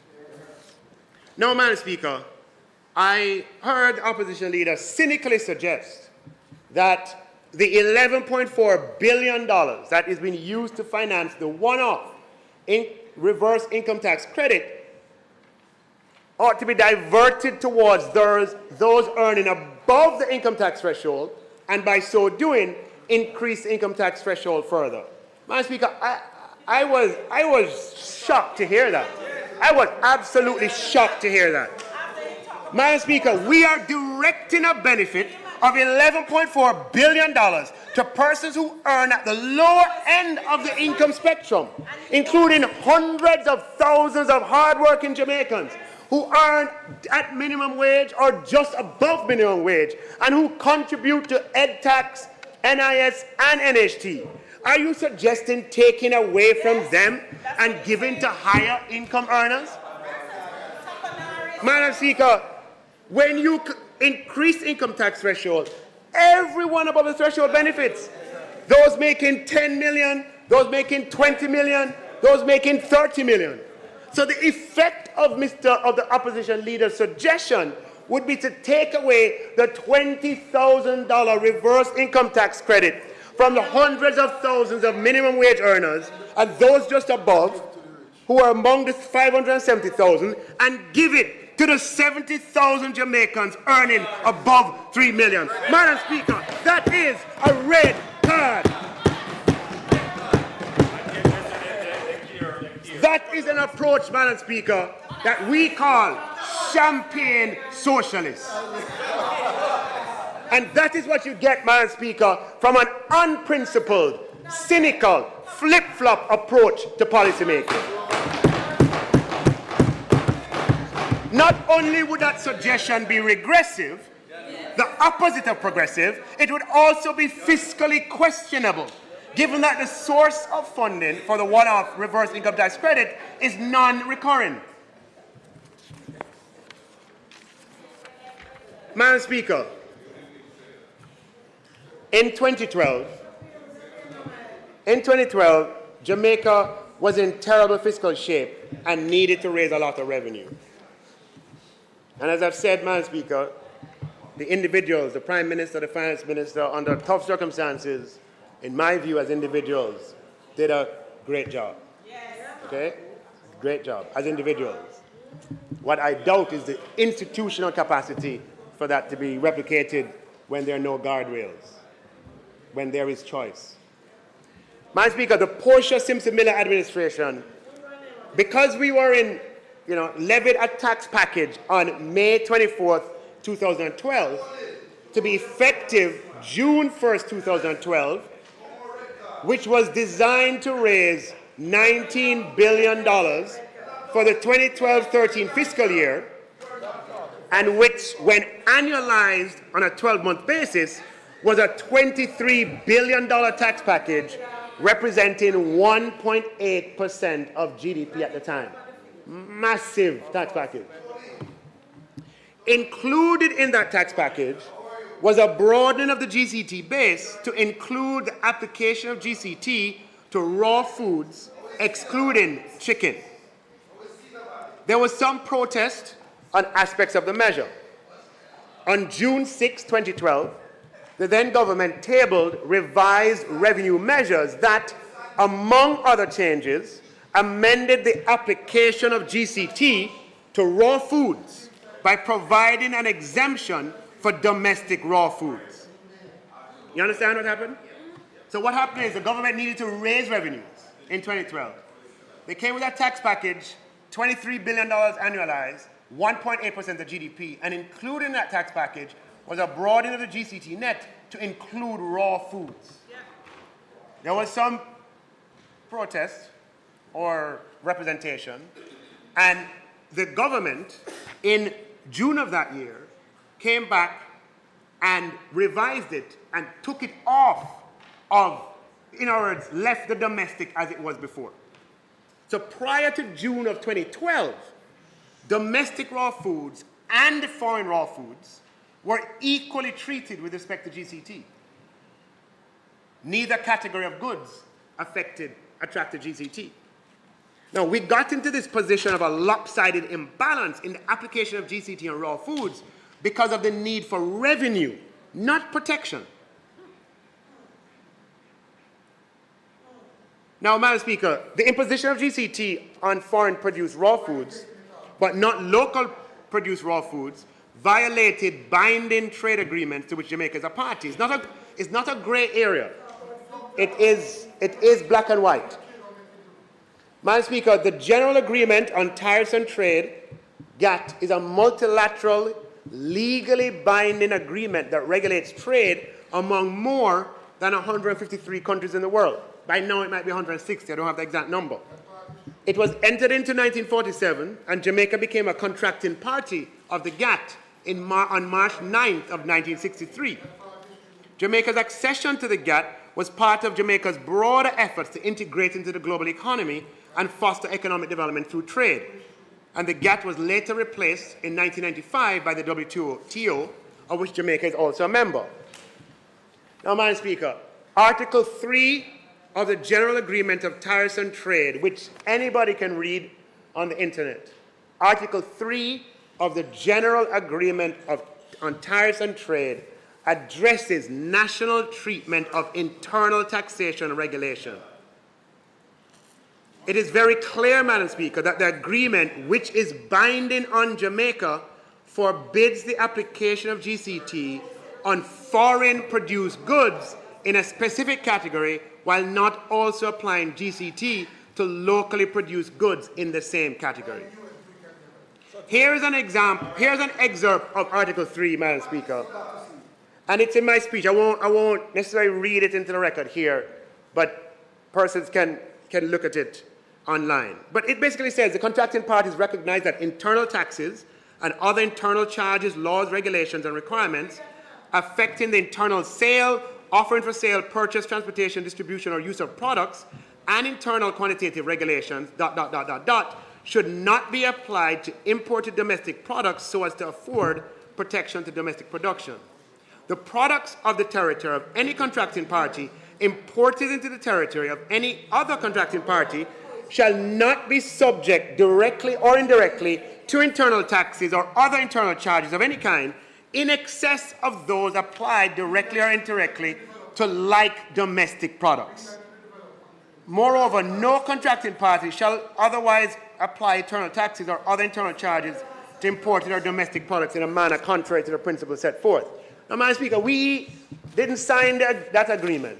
We never wrote that law, but we have an obligation, when it is pointed out to us, to abide by international law.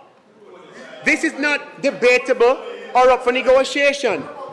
It is a crystally clear provision.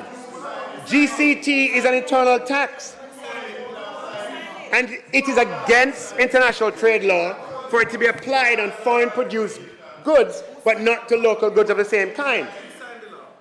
The other side likes to talk about observing the law and about observing international law. How many times have we heard them talk about that? Huh? Observing international law. But, Madam Speaker, again, these days they operate without principle, flip-flop, changing when the wind suits or when it seems politically expedient, Madam Speaker.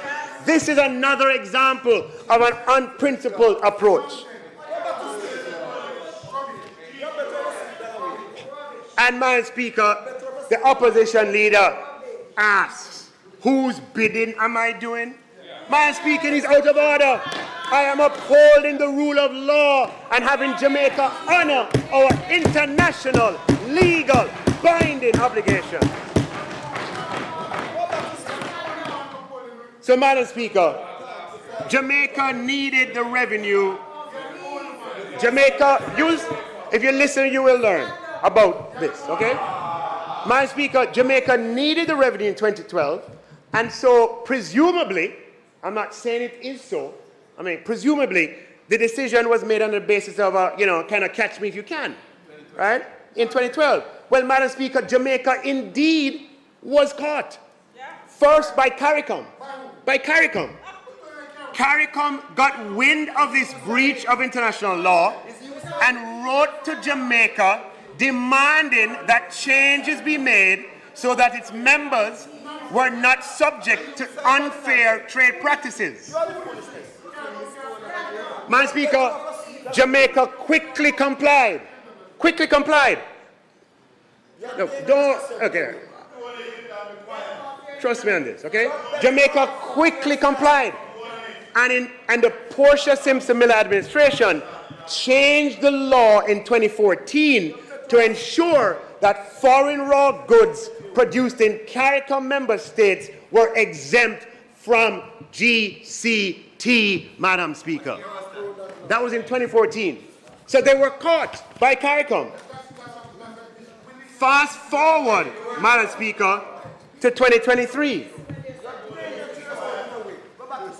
Jamaica representatives of the World Trade Organization visited Jamaica in November of 2023 for a customary scheduled review of our trade regime. And Madam Speaker, they saw this breach and brought it to the attention of the current administration. Madam Speaker, in the same way that when CARICOM pointed out the breach in 2014, GCT was promptly removed from imported raw foods originated in CARICOM. It is the same way that the WTO, having pointed it out, Madam Speaker, we're obligated to address it. And there are only two options to address this breach. Either we apply GCT to locally produced raw foods, or we remove it from imported raw foods. And we chose the more palatable option at this time because of removing GCT from raw foods. For good measure, Madam Speaker, Mr. Speaker, I have noted the suggestions about negotiations. I've noted the suggestions about negotiations. Madam Speaker,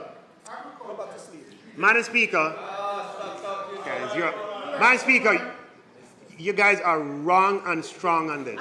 Strong and wrong. You're strong and wrong.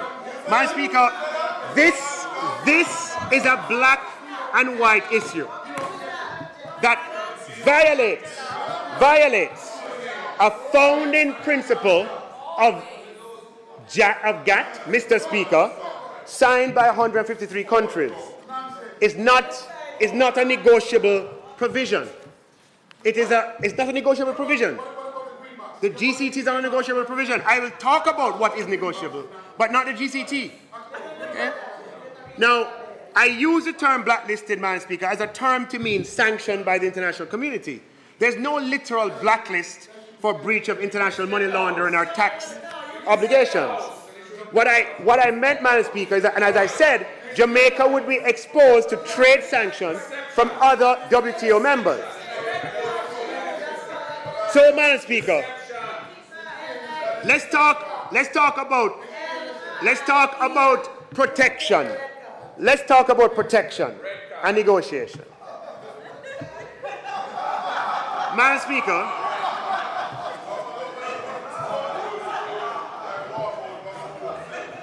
the differential treatment in the application of GCT on raw foods, hear me out, the differential treatment in the application of GCT on raw foods did not begin in 1991 and did not exist for 21 years after.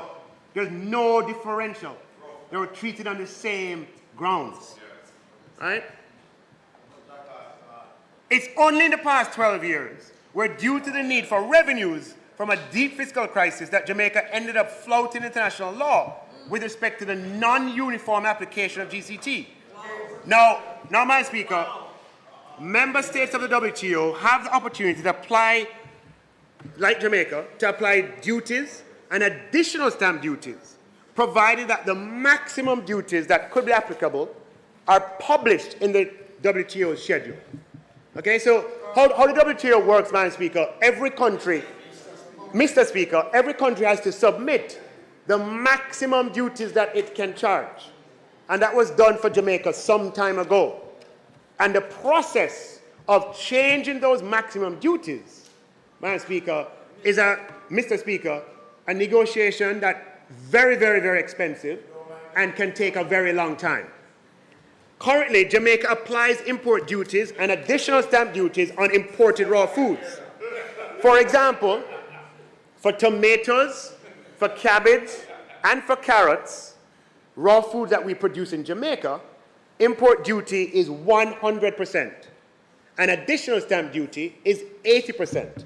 And these are compounded, and that results in an effective total duty rate of 260% for tomatoes, for cabbage, and for carrots.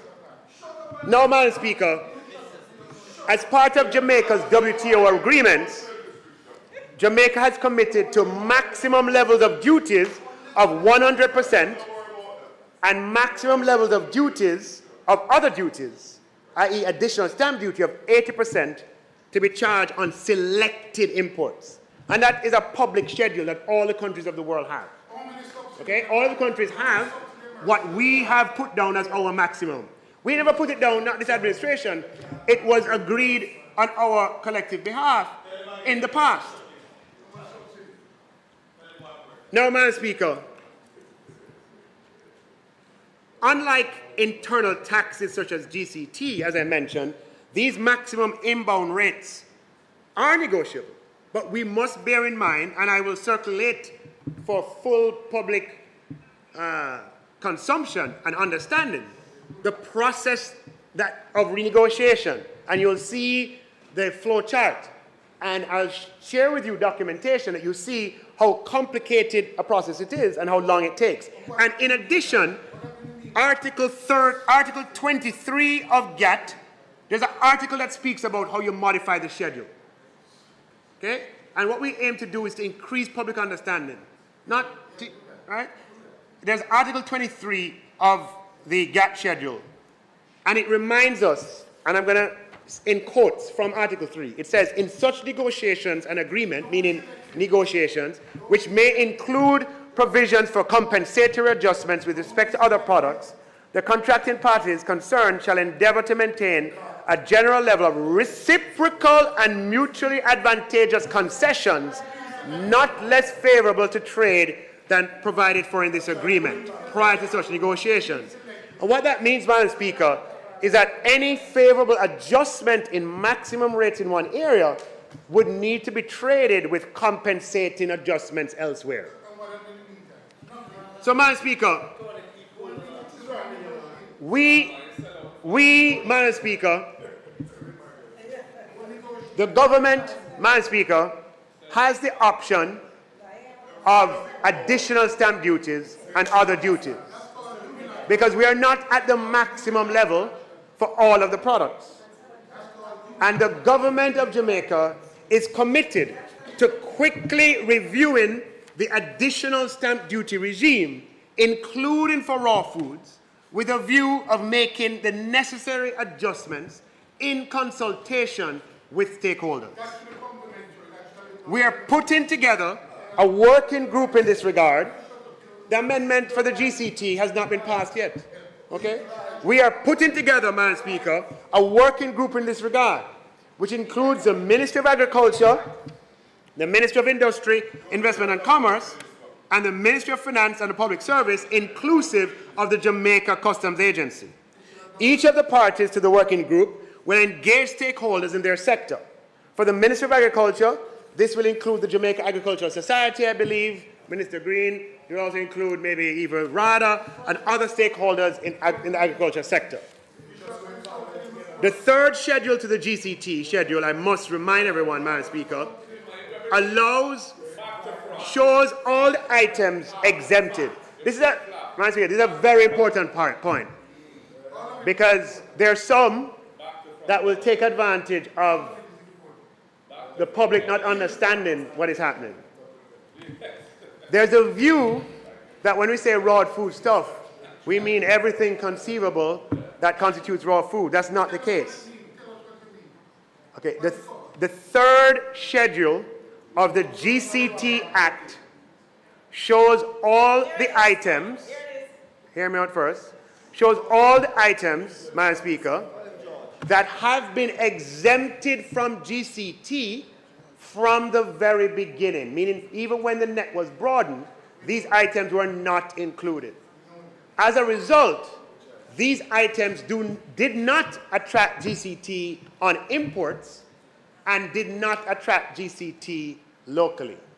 So these items, Madam Speaker, the measure announced today does not affect in any way items on this schedule, which include fresh fruit and vegetables, excluding imported apples, pears, apricots, cherries, peaches, nectarines, plums, berries, grapes, and kiwis, ground provisions, legumes, onions and garlic, meat, chicken, fish, crustacean or mollusk, corn, Madam Speaker. So just let me be very clear that since these items were exempted from GCT, there was and is no differential in the regime. And so it follows, Madam Speaker, that for these, sorry, I said it out the wrong way around. It follows, Madam Speaker, that for these, GCT will continue to apply. So let me say it again. When the net was broadened, Madam Speaker, and GCT was then taken off of some, this third schedule, Madam Speaker, represents the items that were exempted from that treatment. So the amendment to be passed at some point in 24-25, Madam Speaker, will not have an effect on these items. The way they are treated will not change.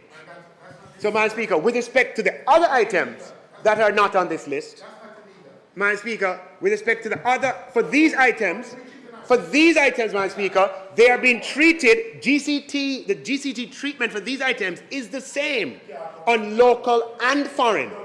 And that is why, Madam Speaker, and they were exempt, because they were exempt from the beginning. Okay? No, you are totally confused, member, with the greatest of respect. Totally confused.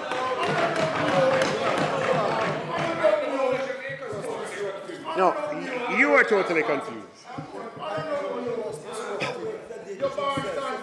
Madam Speaker, as I mentioned, we have announced the intention to uphold international law, Madam Speaker, but we, at some point in this fiscal year, will bring an amendment. But we can choose the time that the amendment is brought. And as I mentioned, Madam Speaker, we will have a committee, a multi-stakeholder committee, Madam Speaker, to look at the additional stamp duty regime, Madam Speaker, to make the best decisions going forward, taking into account multiple points of view. Madam Speaker, just some inaccurate claims that the opposition spokesperson on finance made the comment, PATH funds have not kept up with inflation. That's not correct, Madam Speaker. It's not correct. Allocations to PATH in the upcoming fiscal year have increased by almost 30%, or $2 billion, which is 4 times the rate of inflation over the past 12 months. Since 2016, the average real rate of increase in PATH allocations, adjusted for inflation, is approximately 15%. Madam Speaker, so I'm saying PATH allocations, Madam Speaker, PATH allocations have increased by 30% in the last 12 months, and since 2016 have increased at a rate, Madam Speaker, way above the rate of inflation. And I believe the number is 15% above the rate of inflation. Madam Speaker, the opposition leader, Mr. Speaker, the opposition leader also erroneously claimed, and I read in quotes, there has been upward movement in poverty, both poverty and inequality under the JLP government. The prevalence of poverty increased from 16.7% to 11% in 2019. Madam Speaker, it is inaccurate. And it is beneath the leader of the opposition to mislead in this way. He knows that the rate of 16.7% is for 2021, 3 years ago, yet he speaks of it as if it is a current figure. He doesn't even put the date for it. He puts a date for the 11%, but you notice the date for the 16.7 is not there. Madam Speaker, he knows that the Jamaica Labour Party administration began in February 2016, and he knows that in 2015, under the PNP, the incidence of poverty was 21.2%. Madam Speaker, the incidence of poverty in Jamaica, even in the midst of the devastating COVID-19 pandemic. You know, I've listened to the torrent of what he's had to say. But on this particular point, I was quoting from the most recent Jamaica survey of living conditions. I was quoting from that, which is a government publication. So, red card, red card. He may be quoting from a survey of living conditions, but he knows that the rate is for 2021. It's in the public domain. So, Madam Speaker, and more than that, he knows that the rate of poverty for 2015 under their government was 21.2%. Now, if you start at 21.2%, and even after COVID, you're at 16.7%, how can you stand and tell the people of Jamaica that poverty has increased? Madam Speaker, red card, red card. Misleading the House. Misleading the House. Misleading the House. Madam Speaker, for the record, poverty in Jamaica has fallen under the Jamaica Labour Party administration to 2021.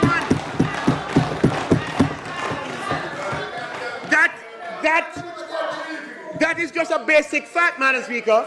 It was 21.2, and in 2021, it was 16.7%.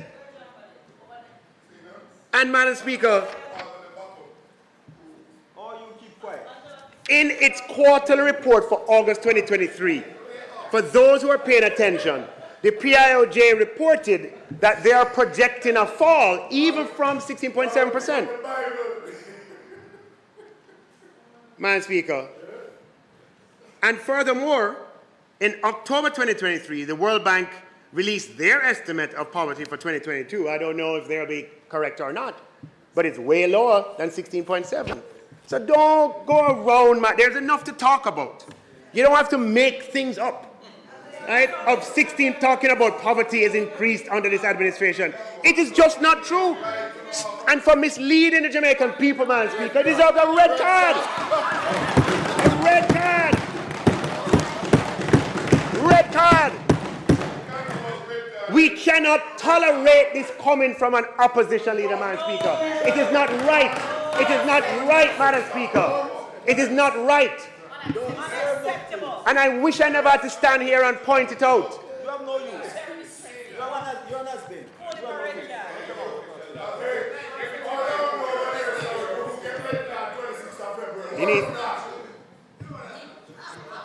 I hope it's not intentional.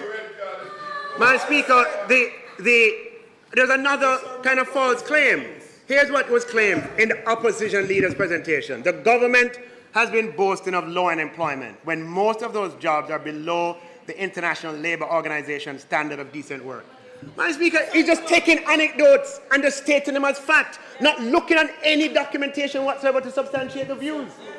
There is actually a Caribbean Policy Research 2023 report, and it's called Growthless Jobs. That's the name of it. Yeah? It's not a favorable title, right? But that's what it's called. And in that report, produced by scholars who are doing research and studying, here's what it says, and permit me to read what it says. It says, employment data from the labor force surveys between 2015 and 2022 shows that most of the newly created jobs have been full-time jobs. In Jamaica, and we know that, the BPO alone has expanded massively. Tourism has expanded massively. Those are full-time jobs. In Jamaica, and I'm continuing to quote, my intervention there is not a part of the text. Let me start again. Employment data from the labor force surveys between 2015 and 2022 shows that most of the newly created jobs have been full-time jobs. In Jamaica, the number of employees working more than 35 hours has risen substantially alongside a simultaneous but less dramatic fall in those working fewer than 35 hours, indicating a shift towards full-time jobs. The rise of formal work is displayed by the occupation composition of employment growth. Two of the strongest occupational growth categories were clerks, accounting for 24% of the new jobs, and professionals, senior officials, and technicians, which added 21%. Combined growth in these two categories represents half of the growth across occupations, and 84% of those were formal workers. The rise in formal employment has been fueled by increased employment of educated workers. just 23% of unskilled workers in Jamaica work in the formal economy compared to 69% of semi-skilled and 91% of skilled workers. And it goes on. And I have the rest of it in my speech. So, but the essence of it, Madam Speaker, just contradicts the claim that he's making, Madam Speaker. Madam Speaker,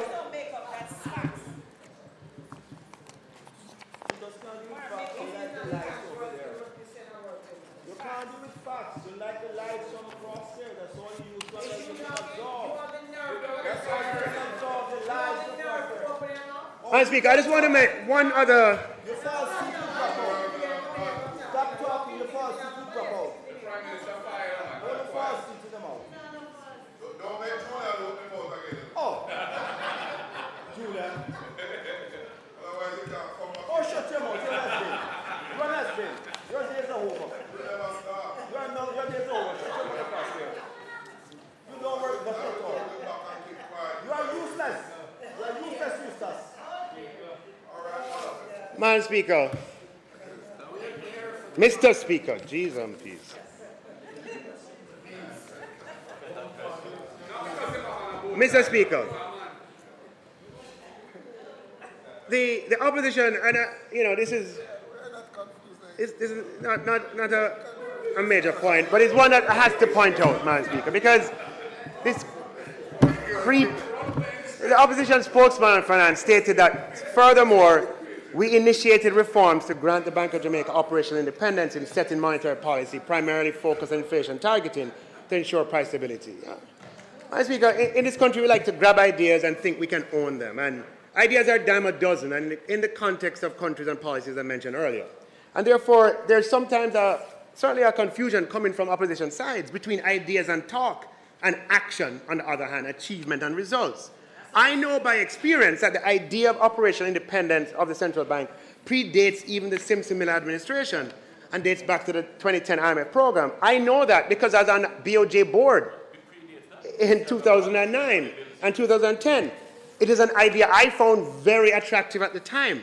And I must tell you, it is one of the ideas, and I was inspired by the discussion that ensued.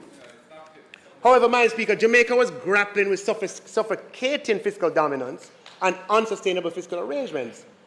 And though it was an idea and there's work done on it and stuff brought to the board, that I was a part of, there's no way it could be done at that time. But as tangible evidence, Madam Speaker, in 2009, former Minister in the Ministry of Finance, Don Webby, proposed that the BOJ set up a monetary policy committee to determine interest rates. Yeah, you see that article there? That's 2009. Don Webby, restructure BOJ. Webby proposes new central bank model, proposes committee, right? And he wouldn't have been the first. So these ideas existed from then and indeed were being pursued, but in reality they could not be achieved. Now, Madam Speaker, anyone can review the extended fund facility agreements and all 10 reviews under the 2012 to 2015 administration. None of the many structural benchmarks in those documents addressed monetary policy operations of the central bank, nor modernization of the central bank. None of them. During this period, the government's economic policy framework was set out in those documents, and particularly in the structural and quantitative targets. Madam Speaker, in my capacity as Ambassador of Economic Affairs, with the support of the Prime Minister, I negotiated the precautionary standby arrangement with the IMF in 2016 and the structural benchmarks under the precautionary standby arrangement. And those benchmarks represent the first time that monetary policy operations or modernization of the central bank is listed as an agreed policy objective. And the sixth structural benchmark reads, to enhance the BOJ, and you can read it for yourself. No. There is no structural benchmark on the monetary policy operations. Trust me on it, opposition leader. Okay? Trust me on it. Madam Speaker, to get there required technical assistance, a technical assistance mission from the IMF consisted of monetary policy experts who visited Jamaica, met with officials, and delivered their report in 2017, and that formed the basis of more than one cabinet submission. And even in advance of the law coming into effect, Jamaica began its transition to full-fledged inflation targeting. Inflation targeting, Madam Speaker, is not a secret. I'm not saying it's not a secret.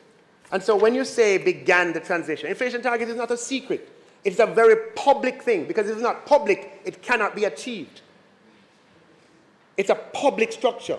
It requires publicly setting inflation targets and updating the public about progress towards deviation from those targets. It requires, as a prerequisite, and here's the part, a transparent competitive mechanism for the central bank to engage with the foreign exchange market in purchases and sales of foreign exchange. You can't have inflation targeting without a transparent competitive mechanism. And this prerequisite for inflation targeting, Madam Speaker, and that prerequisite, Mr. Speaker, was only achieved in 2017 with the launch of the Bank of Jamaica's Foreign Exchange Intervention Trading Tool, BFIXIT, which is a rules-based, competitive, multiple-price FX tool that improved the bank's interaction with authorized dealers and cambios for the buying and selling of foreign exchange. With BFIXIT in place, the Bank of Jamaica officially began its transition to full-fledged inflation targeting in 2017, and that was a public thing. The central bank governor gave a speech at a quarterly press briefing entitled Modernizing Jamaica's Foreign Exchange Market, the Pivot to Inflation Targeting. The Pivot to Inflation Targeting in November of 2017. And he,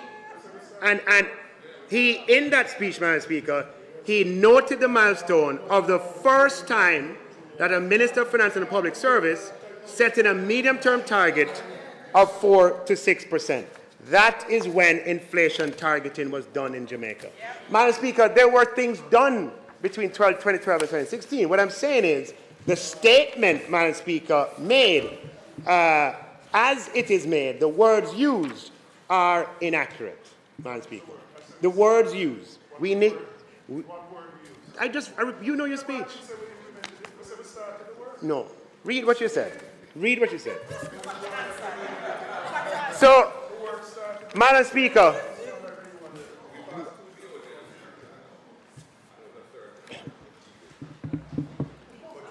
and nothing to do with monetary policy operations. Okay?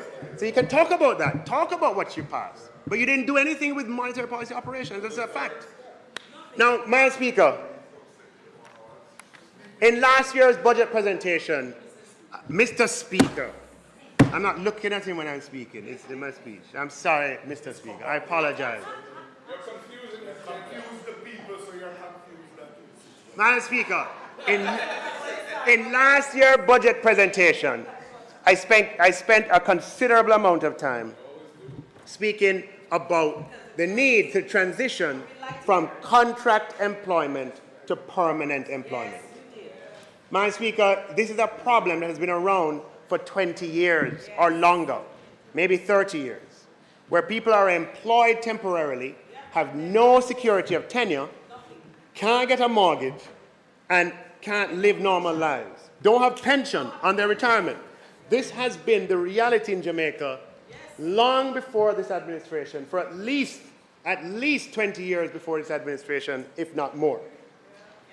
And the policy position of this government is that we are determined over a period of time, and last year I gave 3 years, right, over a 3-year period to address this problem.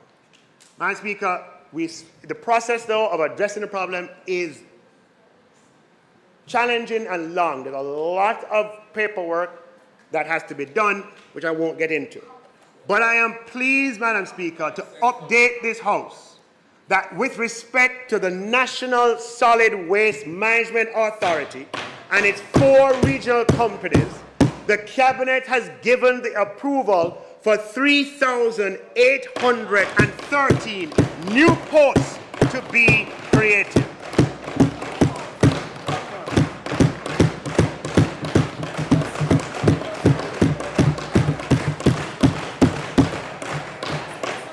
And that is across the National Solid Waste Management Authority, MPM Waste Management Authority, NEMPM Waste Management, SPM Waste Management, and WPM Waste Management Authority.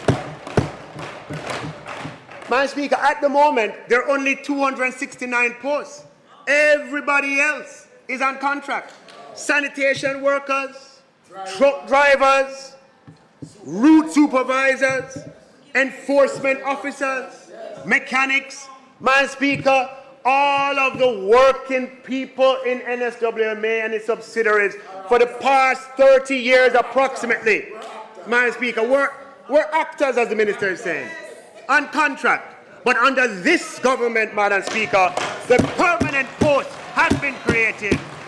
And in the upcoming fiscal year, we will make workers in the NSWMA and their subsidiaries permanent. Time come for permanent employment, Madam Speaker.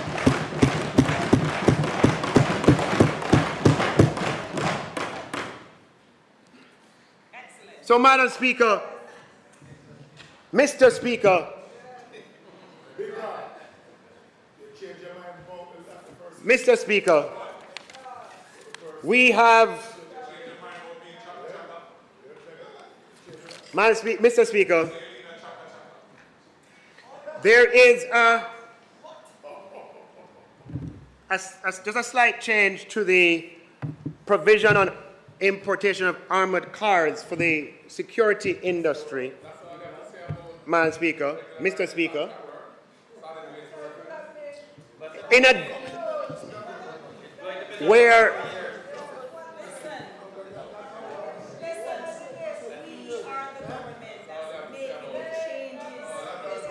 Mr. Speaker, which we are tabling here today. I don't have it on me. But Mr. Speaker, this is a significant budget. This is the 9th budget of this administration, Mr. Speaker. And this is the 7th consecutive year of absolutely no new taxes. And Mr. Speaker, we have demonstrated that we are a government that believes in economic freedom, and we are also a government that believes in social justice.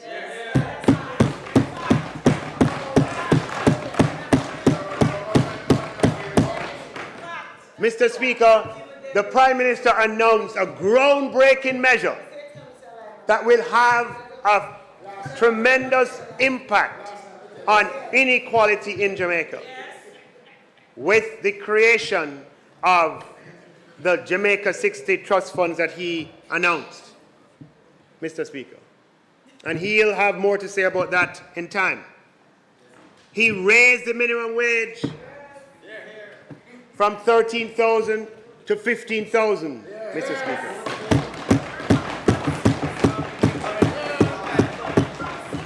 And provided a raft of benefits for persons in seeking housing. Importantly, which has not been carried sufficiently in the media, he announced that the work will begin this year for regularization of a number of informal communities across the country with a $15 billion program that will begin on the capital side of the budget next year.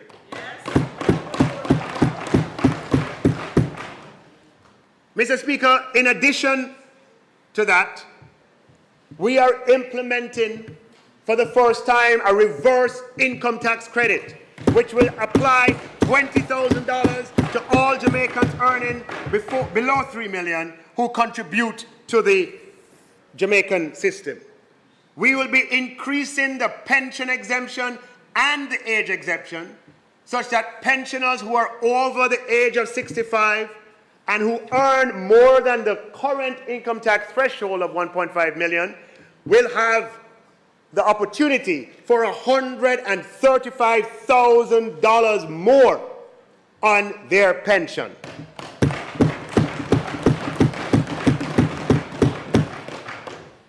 Mr. Speaker, we're increasing the income tax threshold from $1.5 million to $1.7 million at a cost of $9 billion. We are removing, finally, Mr. Speaker, the need for a student loan in accessing tertiary financing from the Student Loan Bureau. A regressive measure has been in place for 30 years, abolished, Mr. Speaker, by this government. We are increasing the de minimis threshold on importation, doubling it from $50 US to $100 US. We're doubling the passenger duty threshold, Mr. Speaker, from $500 US to $1,000 US. We are constructing at the same time 4 hospitals across Jamaica. We have $20 billion allocated to roads, building highways, procuring 100 new buses and 50 garbage trucks, all at the same time. Mr. Speaker, this is a government, unlike others from the other side that we've had before, that pursues economic stability and then turns around and leverages that economic stability in the interest of the Jamaican people. And we're predisposed to an environment that is predictable and not one that is chaka-chaka with taxes every year. And most importantly, Madam Speaker, we don't have to rely on tactics that earn red cards, with producing charts that don't include relevant years, don't include the fact that there's a COVID crisis, don't include the revenue, Mr. Speaker. We don't produce that. Red card for them, Mr. Speaker. Red card. So, Mr. Speaker, it is with that, Mr. Speaker, of presenting a budget that pushes them into the corner and forces them to make those kind of flip-flop, unprincipled mistakes, Mr. Speaker.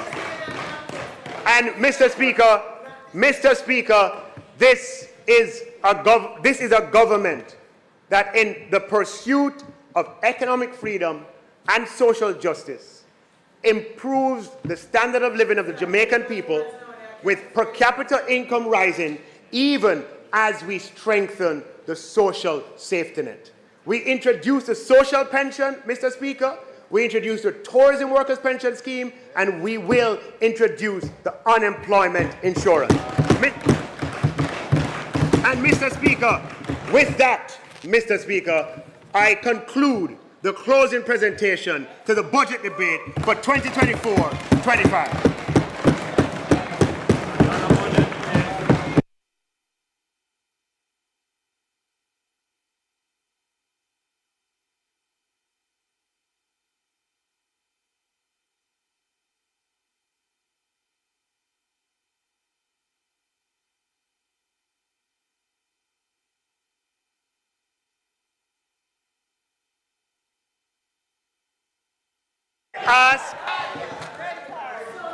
Mr. Speaker, I ask that the bill be read a second time.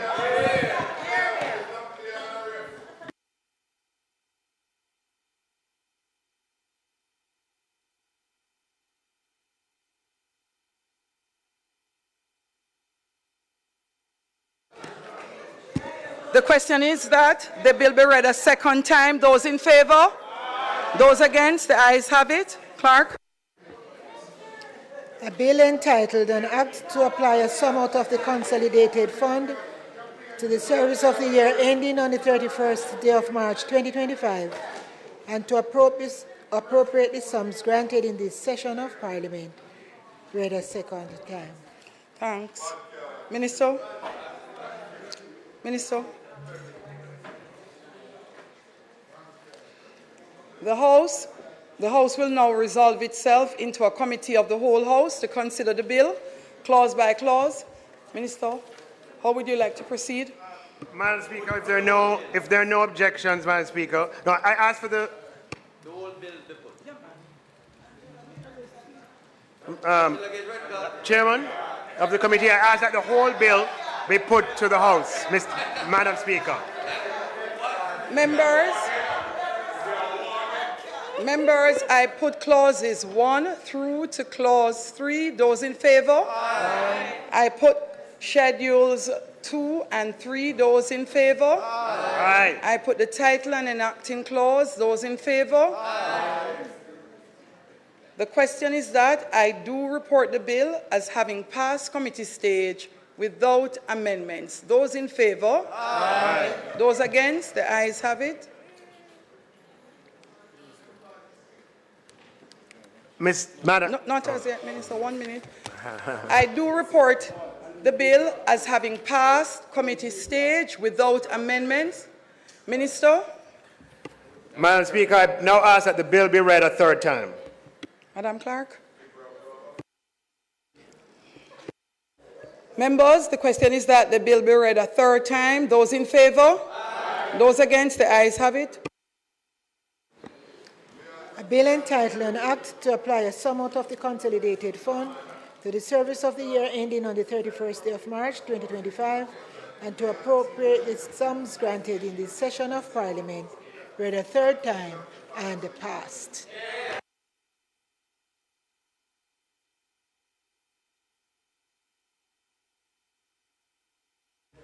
House Leader? Yes. Madam Speaker, I beg to move for the recommittal of 2 items. Items announcements and item notices of motions given orally in order for the amendment to the Ministry Paper number 11 and 12 to be tabled, and also for me to take a motion with regards to an amendment to the membership of the Economic and Production Commission. May it please you, Madam Speaker.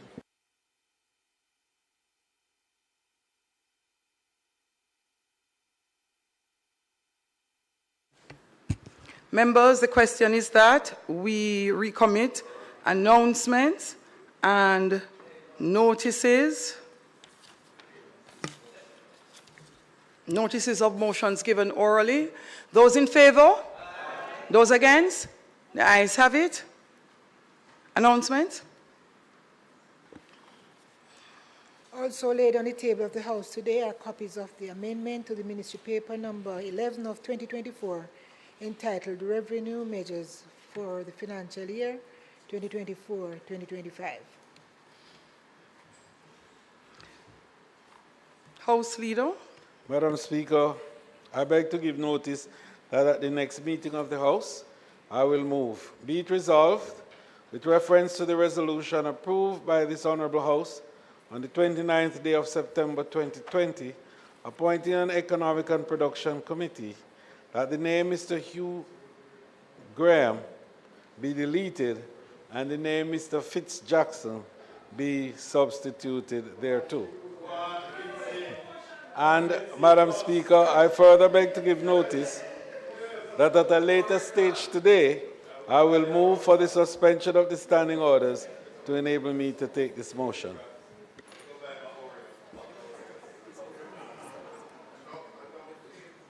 Public business, House Leader.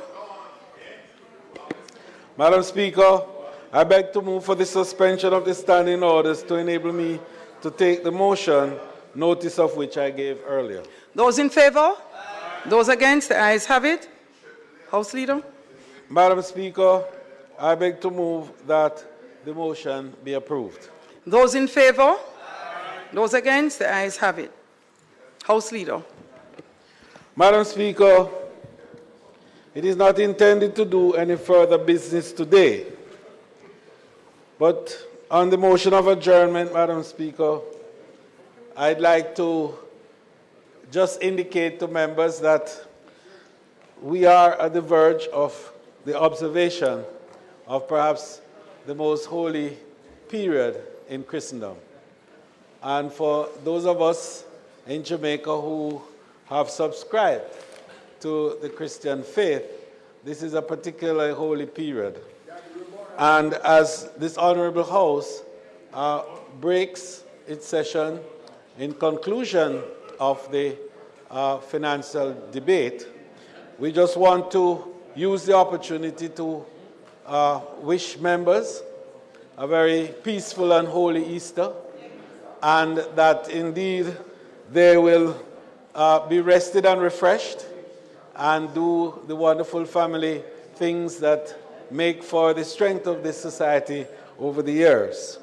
Madam Speaker, we will be taking a short break, as is customary, the Easter break, and we'll come back to this Honourable House later to recommence the sittings of the House, at which time we will begin the sectoral debates. And we're hoping to have a vigorous debating session as per usual, as the ministers will outline the plans and programs in terms of the appropriations budget, which we have just passed in this Honourable House. Madam Speaker, I therefore beg to move that this Honourable House be adjourned for a date to be fixed. The question is that the House do now adjourn for a date to be fixed. Those in favour? Those against? The ayes have it. This Honourable House now stands adjourned.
Today, we are read from Luke 23, 32 to 43. Then carry two criminals fi go kill them same time